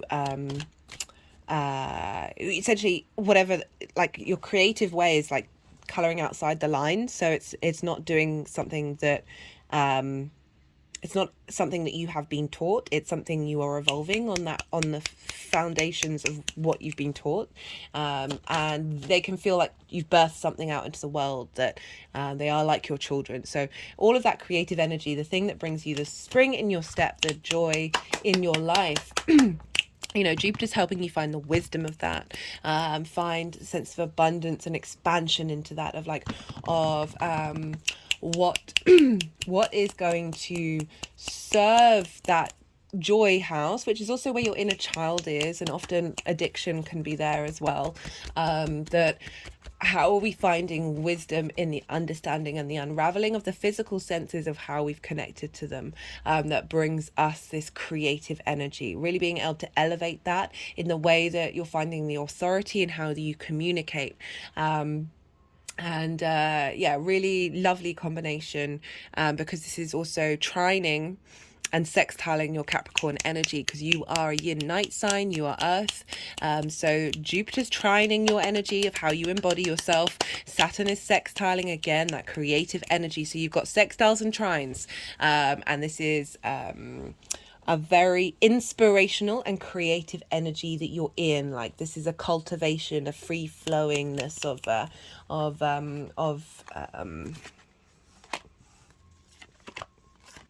so they've wanted to pick those cards up, and all right, this is when I'm going to go quiet, because it's really hard for me sometimes to think, channel, think and talk at the same time. So do bear with me. You've just had a lot of information thrown at you. It might help for you to look where Jupiter falls in your chart, because Jupiter rules what's going on with Saturn, as well as where Venus is in your chart, because that's what's governing Jupiter right now. That that will add, wherever they are in your chart, will add themes onto what this sextile looks like for you.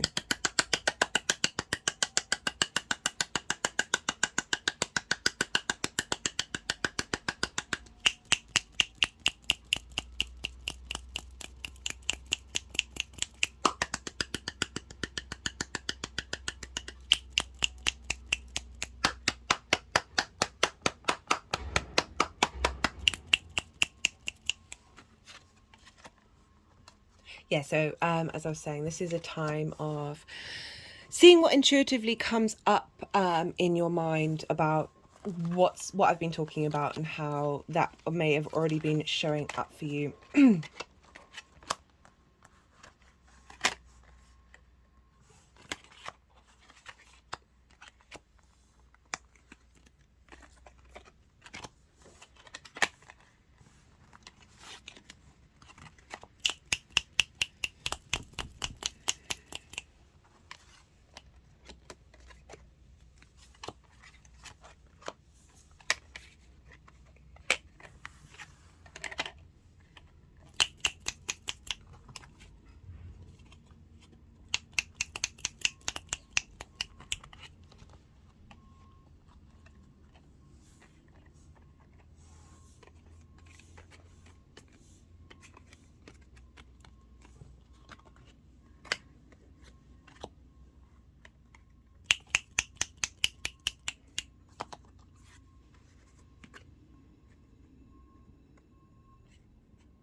I'm just going to pause for a second, and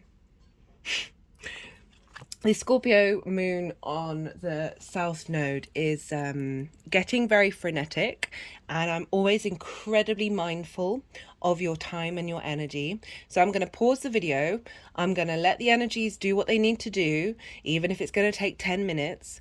And then I'll come back to you when I'm ready to read the tarot with the energy. You won't, I know there's energy work that happens with the energies, but sometimes I can just get a sense of the intensity of what is trying to come through, and how like the energies don't always understand time and space. Like it's complicated, that I'm just super conscious of your time and how precious that is, and how not everybody's got time to watch the cards be moved around in what seems like a very random order for the next 10 minutes. So I'm going to pause and I'll come back to you. Okay, so we're back in the room. So for the solstice energy, so the lead up, we've got this sense of what you've been cultivating since the Capricorn winter solstice is really going inward and finding that inner wisdom, spending a lot of time in contemplation. It may have been in isolation, cultivating whatever plans and ideas you want to be working on, or a journey in a journey of yourself. And we've got this with the 2 5s, interestingly, and one in reverse and one not. So we've got the 5 of Swords in reverse and the 5 of Cups, and it feels like this hermit energy of finding your own inner wisdom has been helping clear away potentially battle dynamics that you have with yourself, that which ideas win in the end. And helping through the wisdom of the hermit, being able to recognize these processes, finding a little bit more breathing space in between whatever it is that you're cultivating and working on, and just finding a little more lightness. I don't know why I'm getting that from these cards, but that's certainly a message that's coming through. We've got it with the 5 of Cups, which represents grief, that this has been a cycle of understanding the wisdom behind any experience that's felt like you are lacking, that may have emotionally impacted you, and since that winter solstice there has been a real growth and dynamic of how you're engaging with these responses, and finding a way through them that isn't denying the reality of those things. Like it's not about suppressing these things, it's not about hiding from them, but being able to shine that light that the hermit has on the whys and the hows, and being able to navigate that with a sense of emotional clarity. We've also, because there's, you've got the winter solstice in your first house of how you embody yourself, with the summer solstice in the 7th of how these interactions may, what these cards represent may have shown up in how you interact with those one-to-one relationships, interact with those people that are really important to you, or have an impact on your life that, I talked about the seesawing between that balance, like of maybe prioritizing those over yourself, and then therefore when you get burnt out or exhausted, that you then go the other way, as well as seeing how the way that you view things, even if they are difficult situations, you've sort of, I feel like you've opened up some space in order to play with different ways of expression. We're going to have the full moon in Capricorn coming up on Monday, and the new moon was either just before or just after the winter solstice. I can't remember which way around it is at present, but there's a real sense of fulfillment coming up with this full moon. Anyway, we've got this shift and change, which is why I feel like there's a lightness coming in, having spent time in these contemplations. And it can be how you work, how the things that you do with work, it can manifest in every area of your life, but this sense of how because we're always doing many different things all at once. And so even though the solstice is happening in your seventh house, this is part of just a general bigger cycle of the whole chart. But is on a pivotal point. But the reason why I said this sort of lightness is because we've got the Wheel of Fortune crowning this. So having explored different ways of engaging with things and held space for certain dynamics that may have felt quite heavy, may have felt quite needing to be inward, needing to sort of separate yourself from the world, that there's a real shift in energy with what's coming up. Is that this is the Wheel of Fortune. This is about faint changing, like whatever dynamics that you've been engaging in, that's now shifting and going on the up. So this exploration of these energies, which are arguably, you know, very, very human spaces to be in, but we don't want to be held in them all the time. Through the wisdom and understanding of where they come from, we're able to liberate ourselves and set ourselves free. So there's a shift and change in the dynamic of how you are engaging with these one-to-one relationships. We've got for the sextile, and this is with Saturn in your third house of communication and Jupiter in your fifth house of creation energy. So we've moved from a very personal journey to there's double collaboration here, because we've got the Three of Pentacles, which is about knowing your inner mastery, having gone on this journey and worked out all the details. I mean, we're still always doing it. You've got a more confident understanding of what it is that you need and how you respond to things. And when we understand our own mastery, we then draw together people who have a similar vibration. You've all got different things. You bring these things together in order to create something beautiful and long lasting. So you've got this in how you communicate and your local environment, as well as the fifth house of creation energy. So this can be through this brainstorming that you're doing on a personal level, that you're creating this this frequency and this resonation of mastery might be too strong of a word, or certainly heading towards that direction of what am I cultivating, how am I exploring these things from a more mindful space, and that's not seeking out outside help, but by doing so you are drawing these things in. Again, fifth house is amusement and play, but also that creation energy, children. It can be this, who are you interacting with, who you engaging with, as well as your day-to-day, your local community. So they're in two signs that can bring in other people. Usually I always read all the court cards as versions of yourself, but I'm just getting strongly, because it's with the Three of Pentacles, which is about collaboration, that this is about working together with some other energies. We got the Queen of Pentacles and we got the Queen of Cups. So okay, I've just realized what that one of the things that means. But we've got these a very receptive, contemplative energies coming in that are helping you have these brainstorms that are actually a very personal journey. So the other side of this is we've got Saturn in Pisces, Jupiter in Taurus, that these energies, these receptive energies of allowing you to nourish yourself, to be in a state of observation, is helping you cultivate this inner mastery and get really creative. It's going with the Justice card. So this is about what's being cultivated at this time, and really allowing yourself to lean into a sense of serenity in the storm, and more really the more you think long term of what your core foundations are. So we can have a lot of ideas and a lot of inspirations, and a lot of situations come up that may tick boxes in the immediate future, but just these cards are really calling of like, if you are struggling to make decisions or struggling to know which path to follow in terms of that brainstorming, that creativity, these cards are asking you to think for the long term. That's doubly kind of backed up by the Justice card, because this is about karma.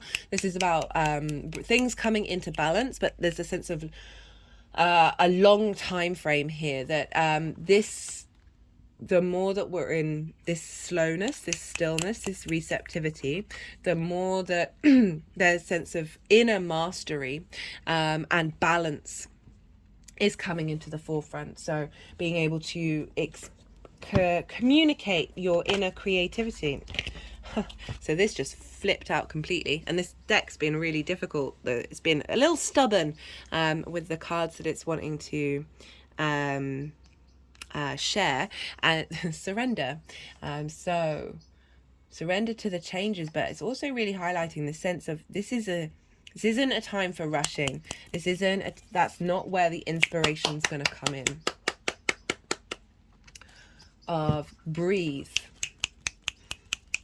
And yeah, it feels like there's something bubbling that's quite karmic with that Justice card, that we can't always plan what the universe is going to throw in our direction, but if we are in a state of mindfulness and stillness and openness to what's happening, even if it might seem counterintuitive to our immediate plans,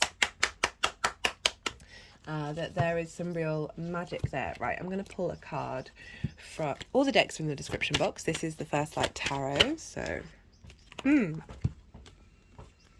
got the Strategy card, which is there's this, paradoxes abound, strategy and surrender. I feel it's really highlighting those paradoxes that I talked about in the Gemini new moon of like control and power and control and chaos, that we can have a sense of, as I said, those fundamentals.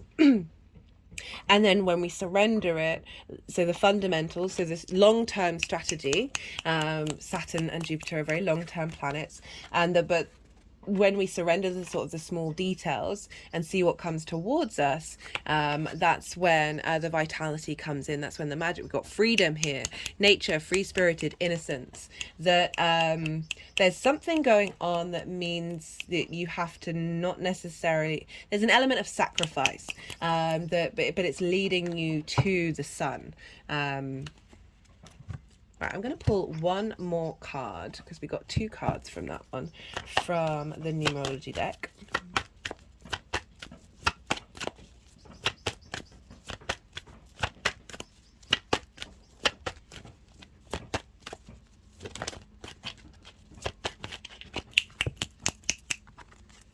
Oh, I said we're going to pull a card.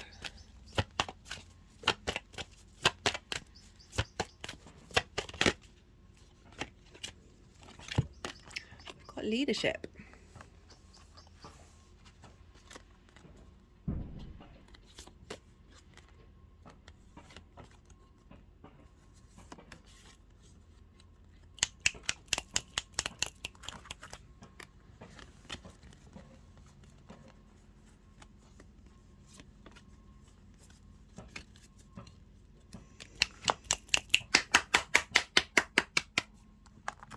Yeah, so it's an interesting comment. Again, it's still highlighting that paradox of surrender, strategy, leadership, and the sun, the sense of freedom. So again, this is the longer term planets of Saturn and Jupiter helping you get to this space, and your own innate leadership within you, and that it is requiring a sense of release and surrender to the bigger picture. Okay, I'm going to leave it at that, Capricorn. I hope this resonated. If it did, don't forget to hit the like button. Hello, new and returning viewers alike. Thank you for sharing your time and energy with me. My hands have just gone over my heart chakra. I'm very conscious of it, and I appreciate your time. Thank you for being here, and if you want to leave a comment, that really helps the algorithm. This is a growing channel to help push it forward. I love to hear about you and the astro weather. It means a lot to me. And most importantly, be well, be good to yourself, Capricorn, be good to those around you, and be well until we meet again. Sagittarius rising. How are you doing, Sagittarius? For those of you just tapping into the Sagittarius energy, look to where that falls in your chart, the house that it's in, the themes of that house, and apply those themes to the messages that come through. Take what resonates, leave what doesn't, is as if Sagittarius and the themes of that house have now moved to the first house. So I will be talking about how the summer solstice blueprint for the next couple of months may be showing up, what the solstice has seeded for you at that time, as well as pulling cards for the Jupiter Saturn sextile that was at its exact moment on the 19th of June. So the eve of the summer solstice was the 20th, and then it moved into Cancer on the 21st. So we had this very potent energy around the time of the solstice. It's going to be affecting us for the long term. This is a very big cultivation energy, but in general, Sagittarius and Cancer energy, this is what's called in conjunct. So in conjunct, so when you don't traditionally have anything in common, Sagittarius, you are a fire mutable yang day sign. Cancer is a cardinal water yin night sign. So this can be a bit frustrating. This can be a bit crossed wires because, you know, there isn't this common denominator between the two signs, but all the signs inherently have something in common, which will be nuanced to your own personal experience of this sense of Cancer, this emotional connection that we have to things on a personal level. And the fire, the ability to change and grow, and the need for the movement and exploration of Sagittarius. So Cancer can be a need for safety, a need for security, emotional stability, and how we nourish ourselves. And you have this in the 8th house, Sagittarius rising. So the 8th house is the give and take between you and the outside world. This is others' resources, but how you interact with them. So the give and take of time, money, things, ideas, passions, intimacy. It's linked into inheritance, 3D and cosmic inheritance, taxes, mortgages, big money. But as well as all those other things that I've just talked about. And so you have this, that's the 8th house. It's also the house of transformation. And this is, having Cancer there can often be, you know, Cancer is ruled by the moon, our intuition. It's, as I said, emotional connection, what's important. This is how we nourish others, nourish ourselves. Is linked into food as well.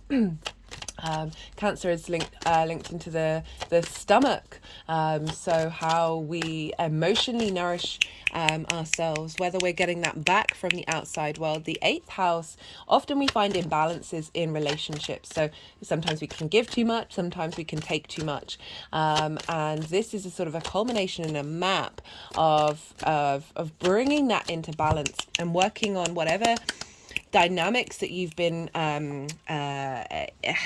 contemplating. The solstice was a culmination of the work you've already done, but also I found that it's also hinting to the future, and that's also linked into the fact that we did have that big aspect between Jupiter and Saturn, which are long-term legacy planets. So we've got this hint of where we've come from and then where we're headed in the next part of the cycle. One of the main aspects that I really liked about the summer solstice, check out the collective reading if you want to know more of the astrology of what this blueprint means, the more nuances involved. But we had the moon in Leo, and Leo is ruled by the sun. The sun was in Cancer, ruled by the moon. So they're in each other's signs, and this is called mutual reception. So we've got this balance between the sun and the moon, our cognitive vitality, our animation, our direction of the sun, seeing things clearly, and the moon, our unconscious space, our intuition, our emotional needs. In combination with one another, they're facilitating each other's journeys. So the sun in Cancer, of being able to see clearly about the emotional growth that we've been on, seeing the as I said, the clarity of this emotional space with the moon in the sign of Leo, which rules the heart, of how our heart resonance is impacting the vision that we have, and vice versa, of like really bringing these into harmony. This is doubly important with the rest of the summer, essentially, because if we're taking this solstice energy up to the autumn equinox, as well as up until the winter solstice as well, like it's a combination of the two. But we've got a Venus retrograde that's happening over the whole of the summer, up to the autumn equinox. Yeah, I think so. I'm trying to think of the date. Sorry, it's not on the top of my head.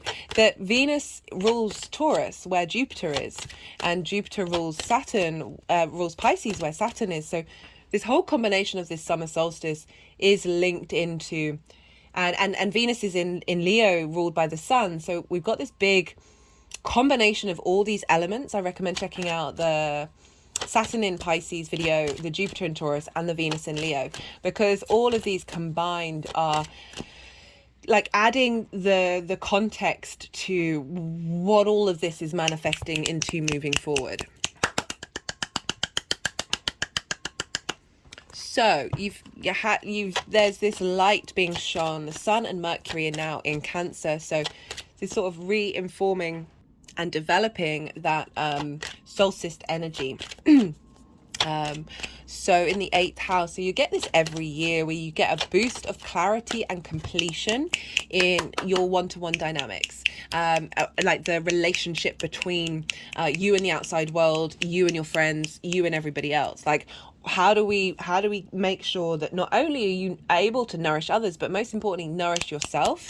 How are we harnessing boosting your intuition in those relationship dynamics with the outside world, with partners, with friends, with all of those things? How are we boosting that intuition to help you be able to navigate those dynamics, be aware of your trigger responses, aware of your traumas, and be able to flow a little more easily through those potential triggering issues that may come up in your life, especially because we're also dealing with a Venus retrograde, which is very much about how we connect to things, and for you that is in the sign of your 9th house. You know, I've done a transit video on that. I break that into much more detail of how you see yourself in the world, what your perspectives are, and being able to integrate that into your relationships, your work, everything.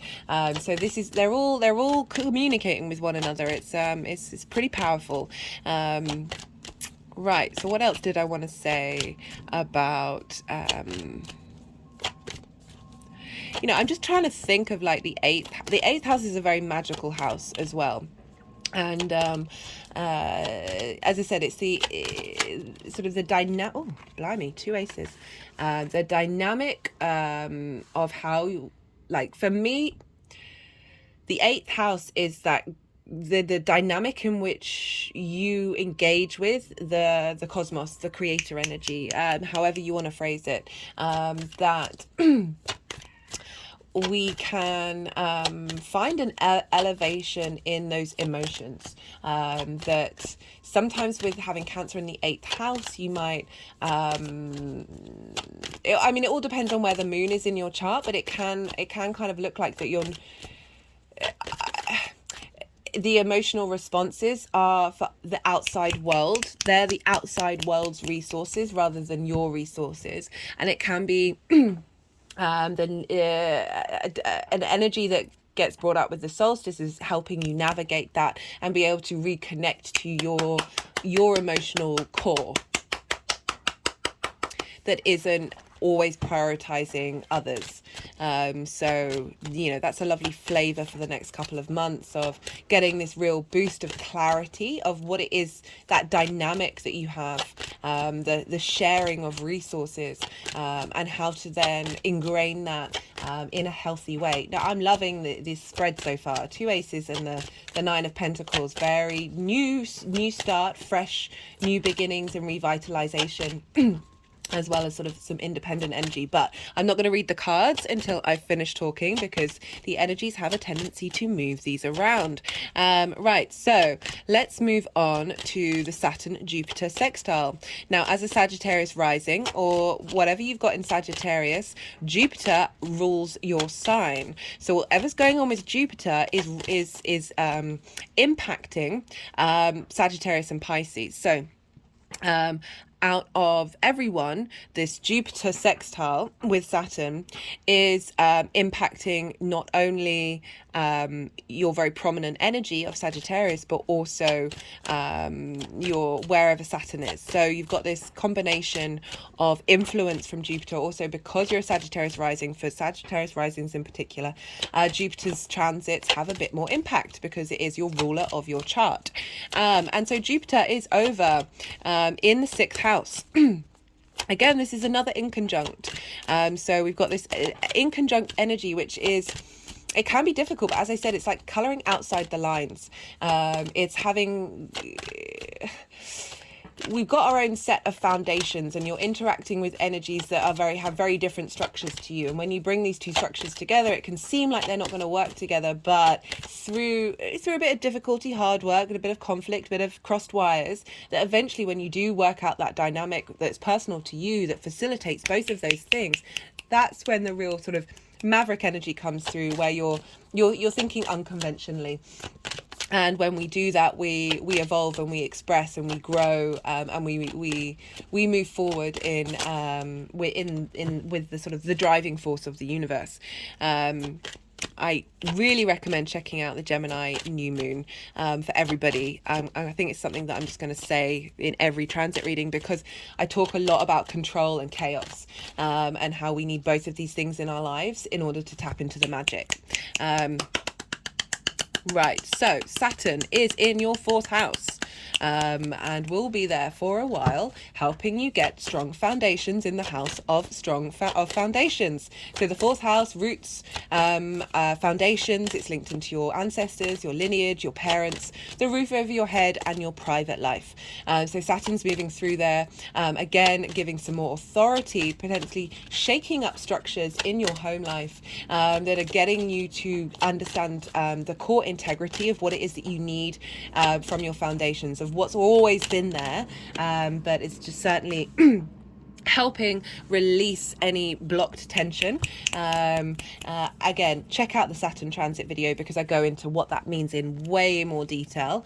Saturn, in a nutshell: integrity, responsibility, legacy. And so I love Saturn, and the more that I get involved with Saturn, the more that I see the beauty of it. When I look into other people's charts, also famous people, I'm like, oh, Saturn's playing a really big role in terms of the legacy in your chart. So Saturn's moving through there, and in a pivotal house, and we've got this sextiling Jupiter, and a sextile is an aspect of Venus. Venus wants to bring about creativity. She wants to help harmonize things. So, you know, it's one of the reasons why Venus can be linked into tidying up and cleaning up, because she wants things to be in harmony, to be in flow, and there to be a sense of appreciation and value in the flow of your environment. So there's so creative, as I said, like they're both yin night signs, Taurus and Pisces. So they've got something in common. They kind of understand where each other's coming from, but they're doing it from very different perspectives. And so this is where the brainstorming comes in, where they're supporting one another for your long-term legacy. And Jupiter is over in the 6th house in Taurus, again an inconjunct, which I said before. And this is the house of work, health, and routine. So the combination of the two of these is slow down, take your time, be in a state of observation, be in a receptive mode of seeing what comes towards you. Because Jupiter's in Taurus, I recommend being out in nature in order to get some wisdom from just the stillness of when you sit in nature and don't busy yourself, of what messages come through. And we've got this with Saturn in Pisces, so helping you Give some structure to your home life as well, because Pisces can be a bit boundaryless in your private life, maybe perhaps with your parents as well, coming to understand and unravel some of those dynamics that may have blocked your ability to. Sixth house, work, health and routines, the adult in the room. Sometimes we cannot be the adult in the room because we may have faced levels of neglect or whatever it is. Our parents mess us up no matter what we do. That can block our ability to be the adult in the room, because we might overindulge because we need to comfort that neglect. So the combination of the Saturn in the fourth house of your roots, your foundations, with the sixth house of finding wisdom in what it is that you want to do and how you want to work. I'm just thinking of when I had Saturn, when I had Jupiter move through the sixth house, it was a real reassessment of what was important to me. It was finding wisdom in the way that I work. So Taurus is the senses, is the physical 3D world ruled by Venus. So this sense of needing your senses to feel good and be in harmony with and flow with one another. And the wisdom of Jupiter moving through there, and the creativity of finding, okay, what's blocked you? What authority has blocked you in order to embody your work? And then through that, you figure out what authorities blocked you, then find your own authority of having those strong foundations in order to create new ways of engaging with work that is facilitating you in your long term.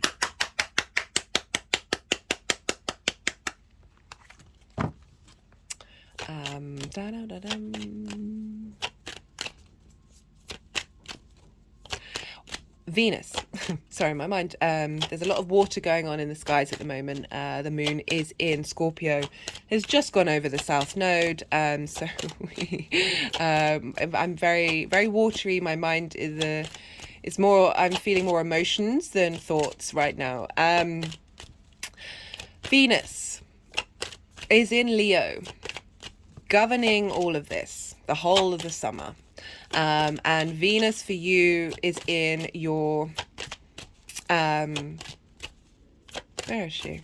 Why has my brain gone blank? Venus is in your ninth house. I've already mentioned it. In your bigger philosophies of how you map yourself out in the world. So she's making sure that this reevaluation, this breaking of conformity, of old ways of engaging with things, in how you map yourself out in the world, is making sure that that's feeding into then how do you embody your work? What wisdom and elevation are you getting from this? Where can we find, through this acknowledgement and value of who you are in the world, impacting your ability to break out of old thought patterns that are limiting the expansion that you can have in your work environment, and how you work. The sixth house for me is the mode in which you work. The second house is the resources you have to make money, and then the sixth house is how you embody that, and the 10th is your like the thing that drives you. There's the senses really come quite loudly with Taurus, this sense of also bringing a sense of stability. It's fixed energy. So Venus over in the ninth is helping Jupiter navigate this new journey of bringing wisdom and opportunities coming in what it is that you want to work in and how you want to work. That can be elevating your practice, and also linked into health and routines, like how are we getting a strength of autonomy in your private life, that is facilitating this openness and abundance and generosity in engaging in habits, engaging in your health, that is in alignment with how you see yourself in the world, and what you want, your philosophies, your morals, your principles. These things can be difficult to implement, but I like how this is affecting feeding into your workhouse, as well as those strong roots and foundations.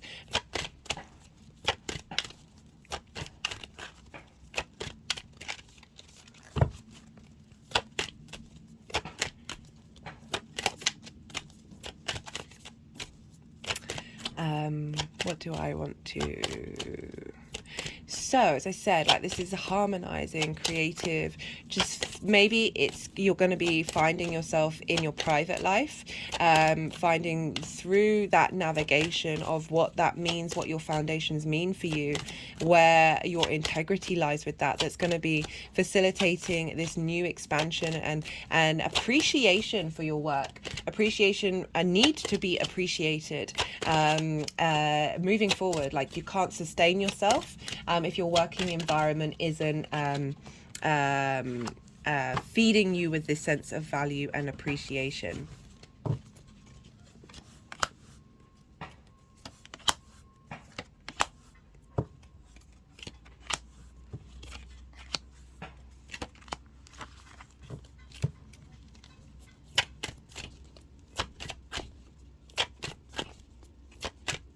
It might be that co-workers, because the sixth house can represent co-workers, are helping you brainstorm.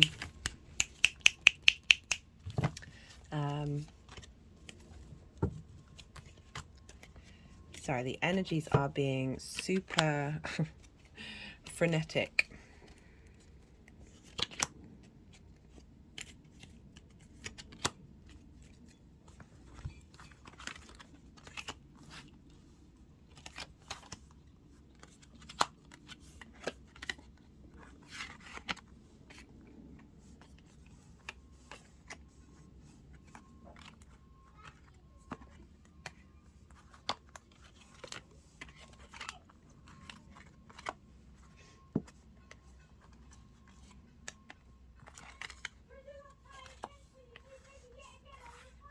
So this is when I'm going to go quiet. They've put the deck down, which means that all the cards to come out are coming out. And now they are going to move the cards around and do what it is that they need to do. And I find it very difficult to channel, think and talk in this way at the same time. So this is when I go quiet. As I said, you've had a lot of information. Maybe see what comes up intuitively for you about what I've been talking about.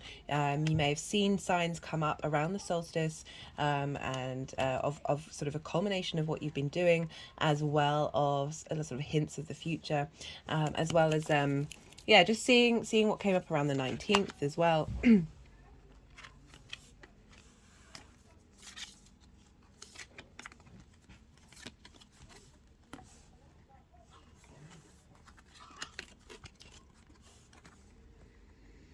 Okay.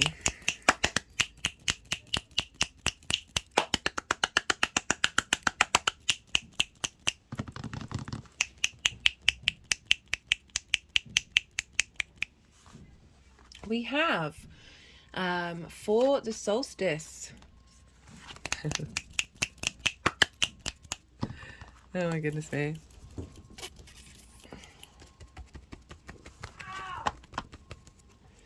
We have, right, so 8th house, solstice energy, completion from the winter solstice as well. So Capricorn over in your second house of values, of how you value yourself, the resources that you have, and questioning and contemplating that. You know, the Lovers card is about choices, decisions, crossroads. It's also about integration, we link into the mythology behind Eve and eating the apple of knowledge. Like, that opened the eyes, that showed a different reality. I was just had a break in between videos, and I rarely go on Facebook, but sometimes I just like to see what the universe is going to show me, and it just showed this image of how we see what a bird looks like and what a bird sees, and the color that is brought into the nuances. There are so many different realities that sometimes it's quite hard to find a sense of truth. But I'm deviating here, but it's bringing in more vitality. Like you've been going on a journey of exploration. This is Gemini, figuring out what information is working, like what kind of dynamics, what that give and take is all about, and where do you find yourself in it. Because the reason why I say it's about integration, because we've got the feminine, the masculine, and the spirit all coming together with a mountain in the background, sort of representing a higher perspective when we bring all these things together. And like this is this vitality of the Ace of Wands coming in, of being like, okay, I'm getting the lay of the land. I understand sort of what my decision-making choices are about, in the give and take, it's kind of like, so I was thinking about Eve, like they then realized that they were naked, and through that's sort of like a veil being lifted, that that's what it kind of feels. That's the energy that I'm getting from this. Through the last 6 months, you've been working on lifting the veil. For some of you, this is the dynamics between you and lovers, and what that means to you, and how we need to unpack and uncover those things of like, what are we drawn to, what information, what frequencies, what resonations are coming towards us. And the two of these cards combined is saying, okay, we're now getting a sense of renewal of your passions and what you want to be drawn to. You know, this isn't just about romantic relationships. This can be any kind of dynamic where you're in, you know, as I said, Gemini, it's about choices. What, and this is why I recommend checking out the Gemini video. What are we now being drawn to? That Gemini new moon happened just before the solstice. So we really got this new moon, this new imprint of what information are we being drawn to. And this solstice is saying we've got a culmination of, okay, now we've got new passion coming in. Now we've got new life coming in that is clearing out old patterns, old dynamics. And we've got this with the Queen of Pentacles. So this is kind of highlighting that you're able to listen to your own advice. Very nourishing energy, very sort of a cultivating of what it is, how you want to be in this 3D realm that is for the long-term legacy, right? Very committed, loyal energy of wanting to be nourished in this 3D realm, wanting there to be a healthy, abundant give and take. My hands have just gone over my heart chakra, moving forward.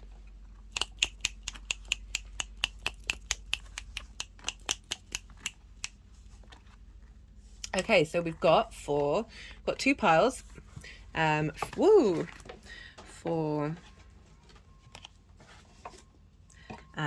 the sextile with Saturn and Jupiter. Love this combination of cards, all 6 of them. 10 of Wands in reverse, Ace of Cups, so 2 aces, 9 of Pentacles. This transit, I forgot to say, so this is essentially up until when Jupiter leaves Gemini. Jupiter enters Gemini, when the energy of Saturn and Jupiter will square one another. So we're very much in creation mode. We're very much, the conjunction was kind of like, oh, this is what's been seeded. So like a new moon. And now we're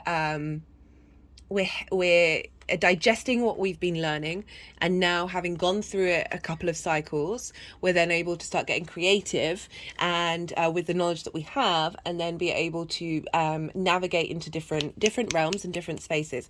10 of Wands, Ace of Cups, 9 of Pentacles. Releasing of burden, releasing of feeling weighted down.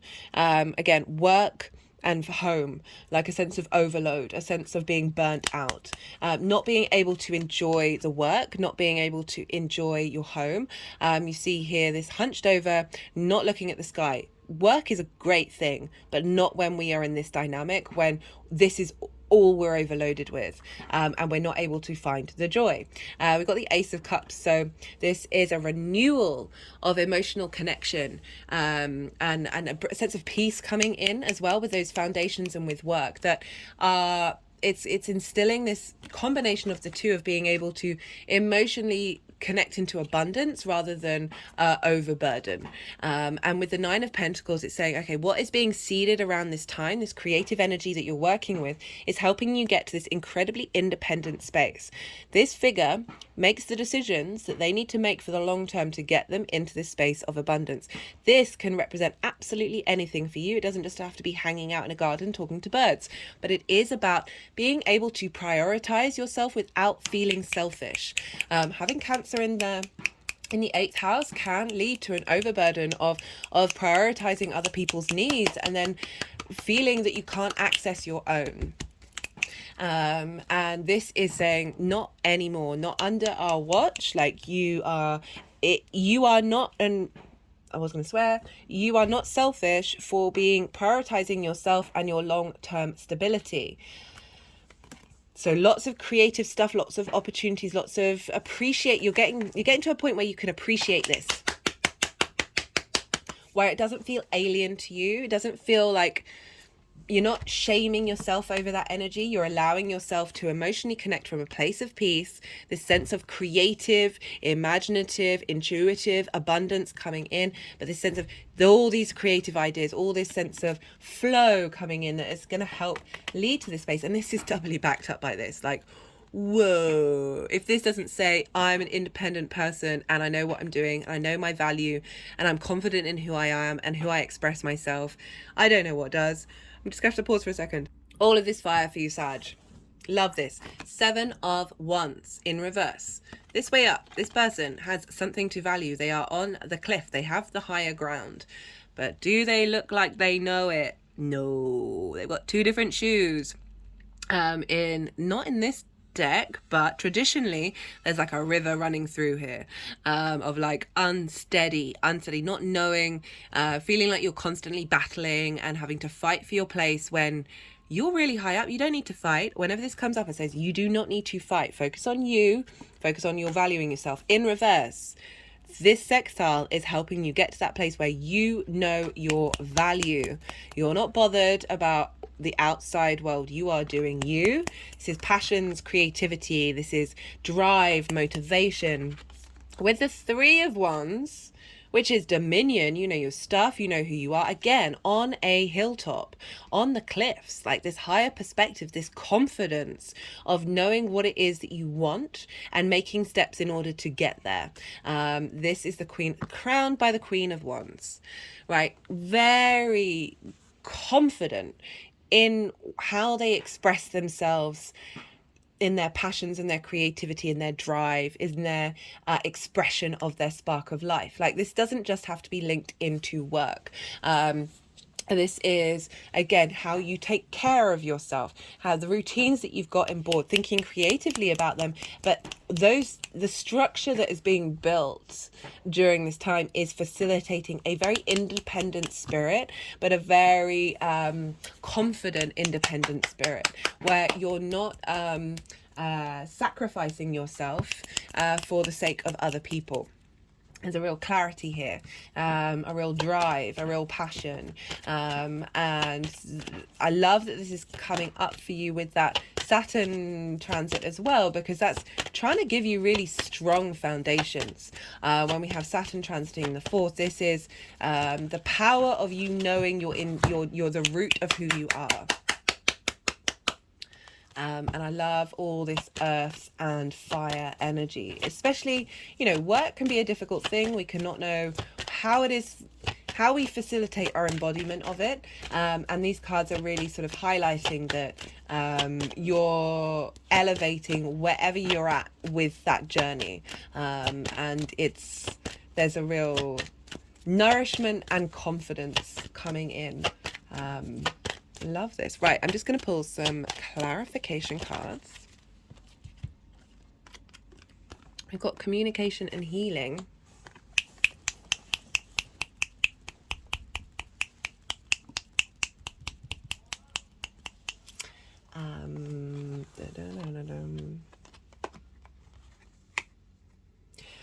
Looking at all these cards and how they are so linked into you feeling confident, I feel that it might be a good practice to communicate with yourself in that way, to bring in this sense of healing.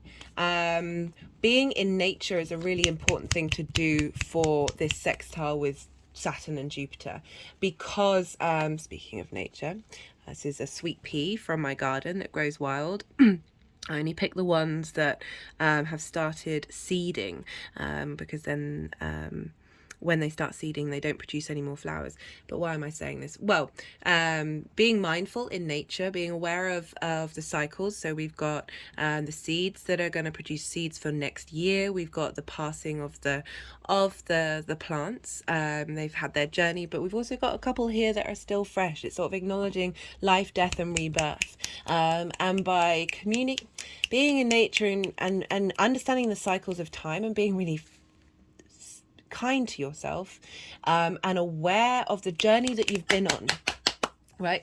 That came up a lot in both the Gemini new moon and the Sagittarius full moon, of reminding yourself of the journey that you have gone on, and how you are not the same person you were an hour ago, let alone a month ago, 6 months ago, a year ago.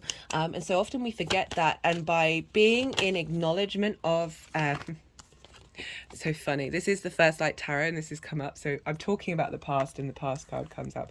By by honoring that and bearing witness to that exploration that you have already been on, you can see, sometimes we just forget our evolution. We forget what we remember the times when we're not who we want to be, or we fall into the same spaces that we then think that that is all that we are, rather than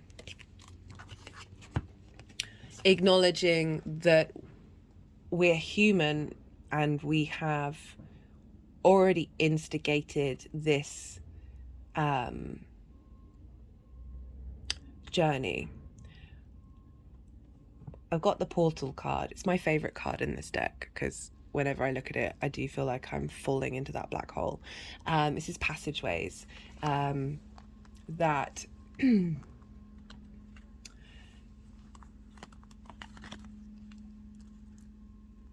by in your private life, spending time in nature, there's a lot of divine wisdom that's going to come in, that's highlighting what you've already been doing and helping give support to that, and helping provide nourishment to your healing journey, that you're going to be opening up portals when you do so.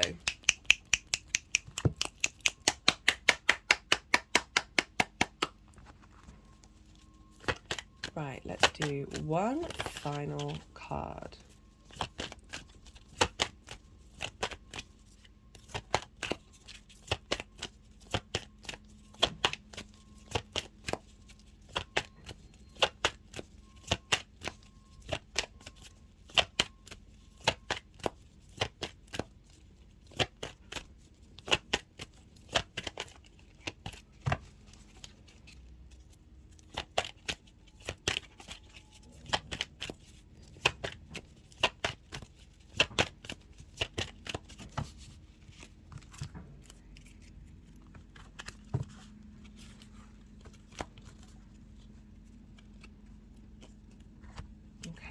Card's not wanting to come out of that one, so let's do a final card from this deck as well. They're like, we don't want to do another card, we want to do some energy work. So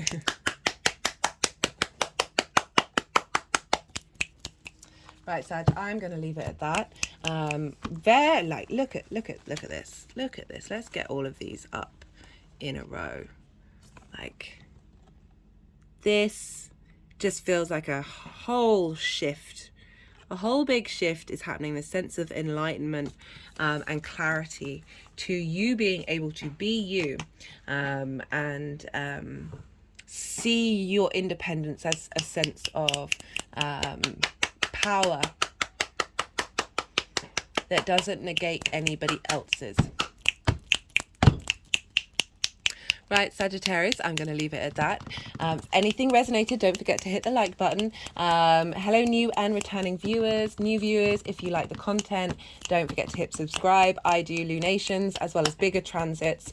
Yeah, if you enjoy the content, I really love it when people comment. It means a lot to me. But it helps the algorithm just generally, even if you want to leave an emoji. Be good to yourself, Sagittarius. Be good to those around you. And most importantly, be well until we meet again.